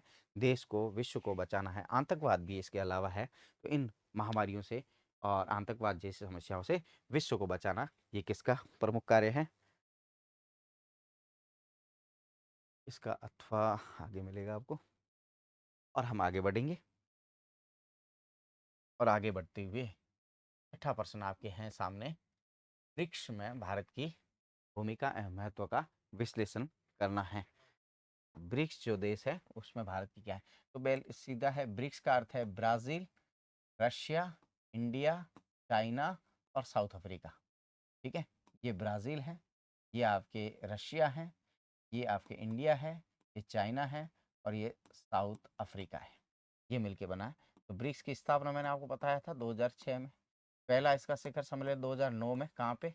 रशिया में। ठीक है, उसके बाद लगातार हो रहा है, 2012 में दिल्ली में हुआ था। वी कामत थे इसके शिखर सम्मेलन के अध्यक्ष रहे थे, भारत के ही थे। ब्राजील, रूस, चाइना, दक्षिण अफ्रीका महत्वपूर्ण पक्ष है जिसका हाल ही में नए सदस्यों का होने समय विस्तार हुआ है। जीडीपी आबादी के एक बड़े हिस्से प्रदान करने के कारण ये संगठन वैश्विक राजनीति और अर्थशास्त्र में अहम भूमिका रखता है। मंच पर भारत की भूमिका और इसके महत्व का विश्लेषण निम्नलिखित बिंदु के तहत किया जा सकता है। भारत की भूमिका क्या है इसमें, तो उसको हम देखते हैं, भारत ने क्या भूमिका निभाई है। तो संस्थापक और संतुलनकारी शक्ति है। भारत संस्थापक देश है, 2006 से लगातार जुड़ा हुआ है इसके अंदर। न्यू डेवलपमेंट बैंक, एनडीबी, तो इस डेवलपमेंट बैंक है जिसकी वजह से क्या करना है, इन सदस्य देशों के अलावा और विकासशील देशों को सस्ते ऋण देने हैं ताकि वो भी देश क्या कर पाए? विकास कर पाए। 2012 का दिल्ली में हुआ था, इसके अध्यक्ष शायद वी कामत थे। शायद लिखा हुआ तो वी कामत, के वी कामत। इसके अलावा देखें आतंकवाद के खिलाफ वैश्विक एकजुटता, तो ये ब्रिक्स के जो देश हैं वो 5-6 देश मिलकर क्या करेंगे, आतंकवाद के खिलाफ लगातार आवाज मुखर करेंगे ताकि आतंकवाद जो क्षेत्रों में नहीं पनप पाए, ये लगातार प्रयास करने का प्रयास किया जाएगा।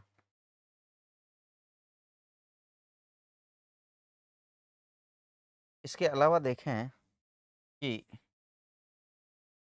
भारत के लिए ब्रिक्स का क्या महत्व है।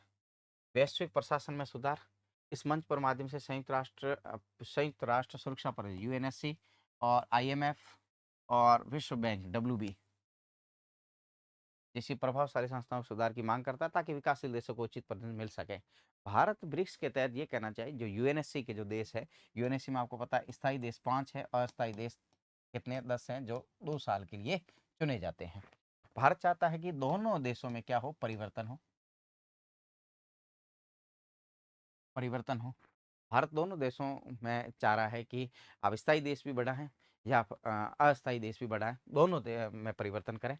और इसके अलावा आईएमएफ में जो बहुत महंगे स्तर पे दर क्या मिलता है, ऋण मिलता है, उसमें सुधार करें। आईएमएफ में जो एक तरीके से बहुत ज़्यादा चलती है यूएसए की, उसका थोड़ा सा प्रभाव कम करें। विश्व बैंक के जो कार्य हैं उनमें परिवर्तन किया जाए। भारत ब्रिक्स जो मंच है उसके तहत लगातार ये मामले करता है, जो वैश्विक मंच है उन पे उनमें परिवर्तन होना चाहिए।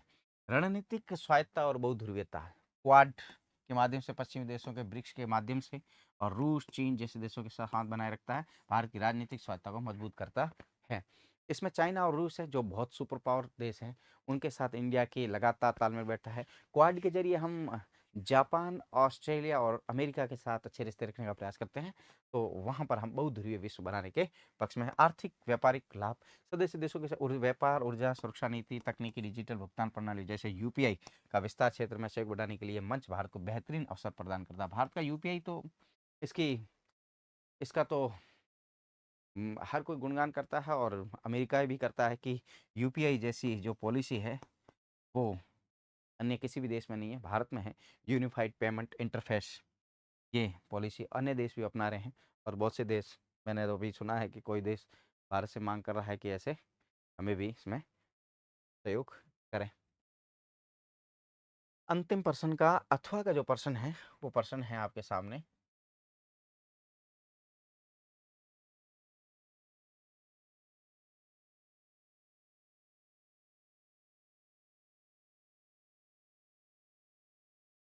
मुझे लगता है कि अभी आपको दिखाई दे रहा होगा।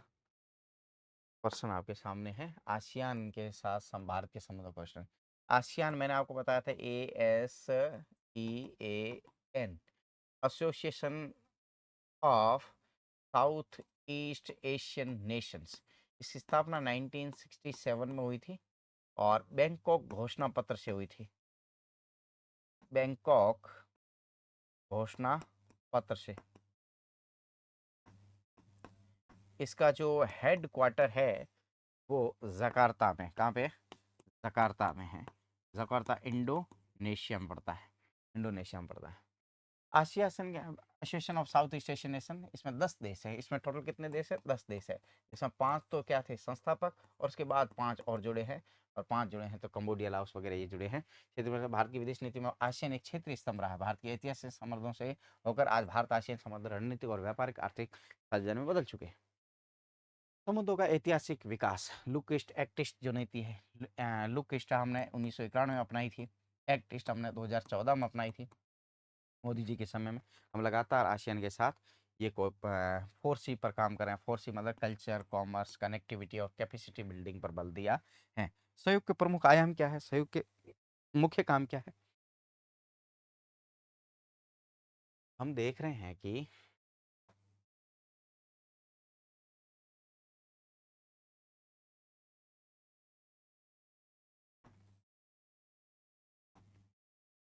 कनेक्टिविटी, संपर्क मार्ग है, आर्थिक आर्थिक व्यापारिक संबंध, भारत और आसियान के बीच 2009 में वस्तुओं के व्यापार के लिए मुक्त व्यापार समझौता FTA, फ्री ट्रेड एग्रीमेंट लगातार आसियान के साथ हमारा है।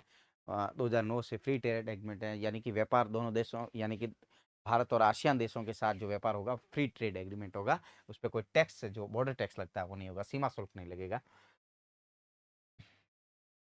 बड़ी व्यापारिक सामंजस्य में है। कनेक्टिविटी संपर्क मार्ग पूर्वोत्तर भारत को दक्षिण भारत से जोड़ने के लिए कई महत्वपूर्ण परियोजनाएं चला रहा है। भारत म्यांमार थाईलैंड त्रिपक्षीय मार्ग, भारत म्यांमार और थाईलैंड त्रिपक्षीय मार्ग ट्राइटरल हाईवे के कालादान मल्टी मॉडल पारगमन परिवहन परियोजना प्रमुख है। और सामरिक और रक्षा सहयोग है। हिंद प्रशांत इंडो पैसिफिक में बदलगा आपको देखते हुए आसियान देशों के साथ भारत का रक्षा सहयोग मजबूत है। भारत आसियान देशों का वियतनाम सिंगापुर फिलीपींस के साथ नियमित नौसैन्य अभ्यास सिम्बैक्स मिलन करता है, जो फिलीपींस को ब्रह्मोस मिसाइल निर्यात करके एक बहुत उदाहरण है। ध्यान रखना, ब्रह्मोस मिसाइल सबसे बड़ी मिसाइल है। हमने इस देश को किए है, ये फिलीपींस देश को दिया है। सांस्कृतिक जुड़ाव है। भारत और आसियान के बीच बौद्ध धर्म रामायण के साथ ऐतिहासिक संबंध दोनों देशों के आपस में है जोड़ने का प्रयास है। आसियान जो देश हैं वहाँ पर ज़्यादातर जो धर्म है वो बौद्ध धर्म है। और हम सब जानते हैं कि बौद्ध धर्म का जो प्रतिपादन हुआ है, उसका जो उत्थान हुआ है, जन्म हुआ है वो भारत में, और भारत से फैलकर ये दक्षिण पूर्व एशिया में मिला, और दक्षिण पूर्व में आज बौद्ध धर्म बहुत ज़्यादा विस्तार से है। तो हम सांस्कृतिक रूप से भी इन देशों के साथ जुड़े हुए हैं। विवाद और चुनौतियाँ क्या हो सकती है? हम देखें विवाद और चुनौतियों के हिसाब से तो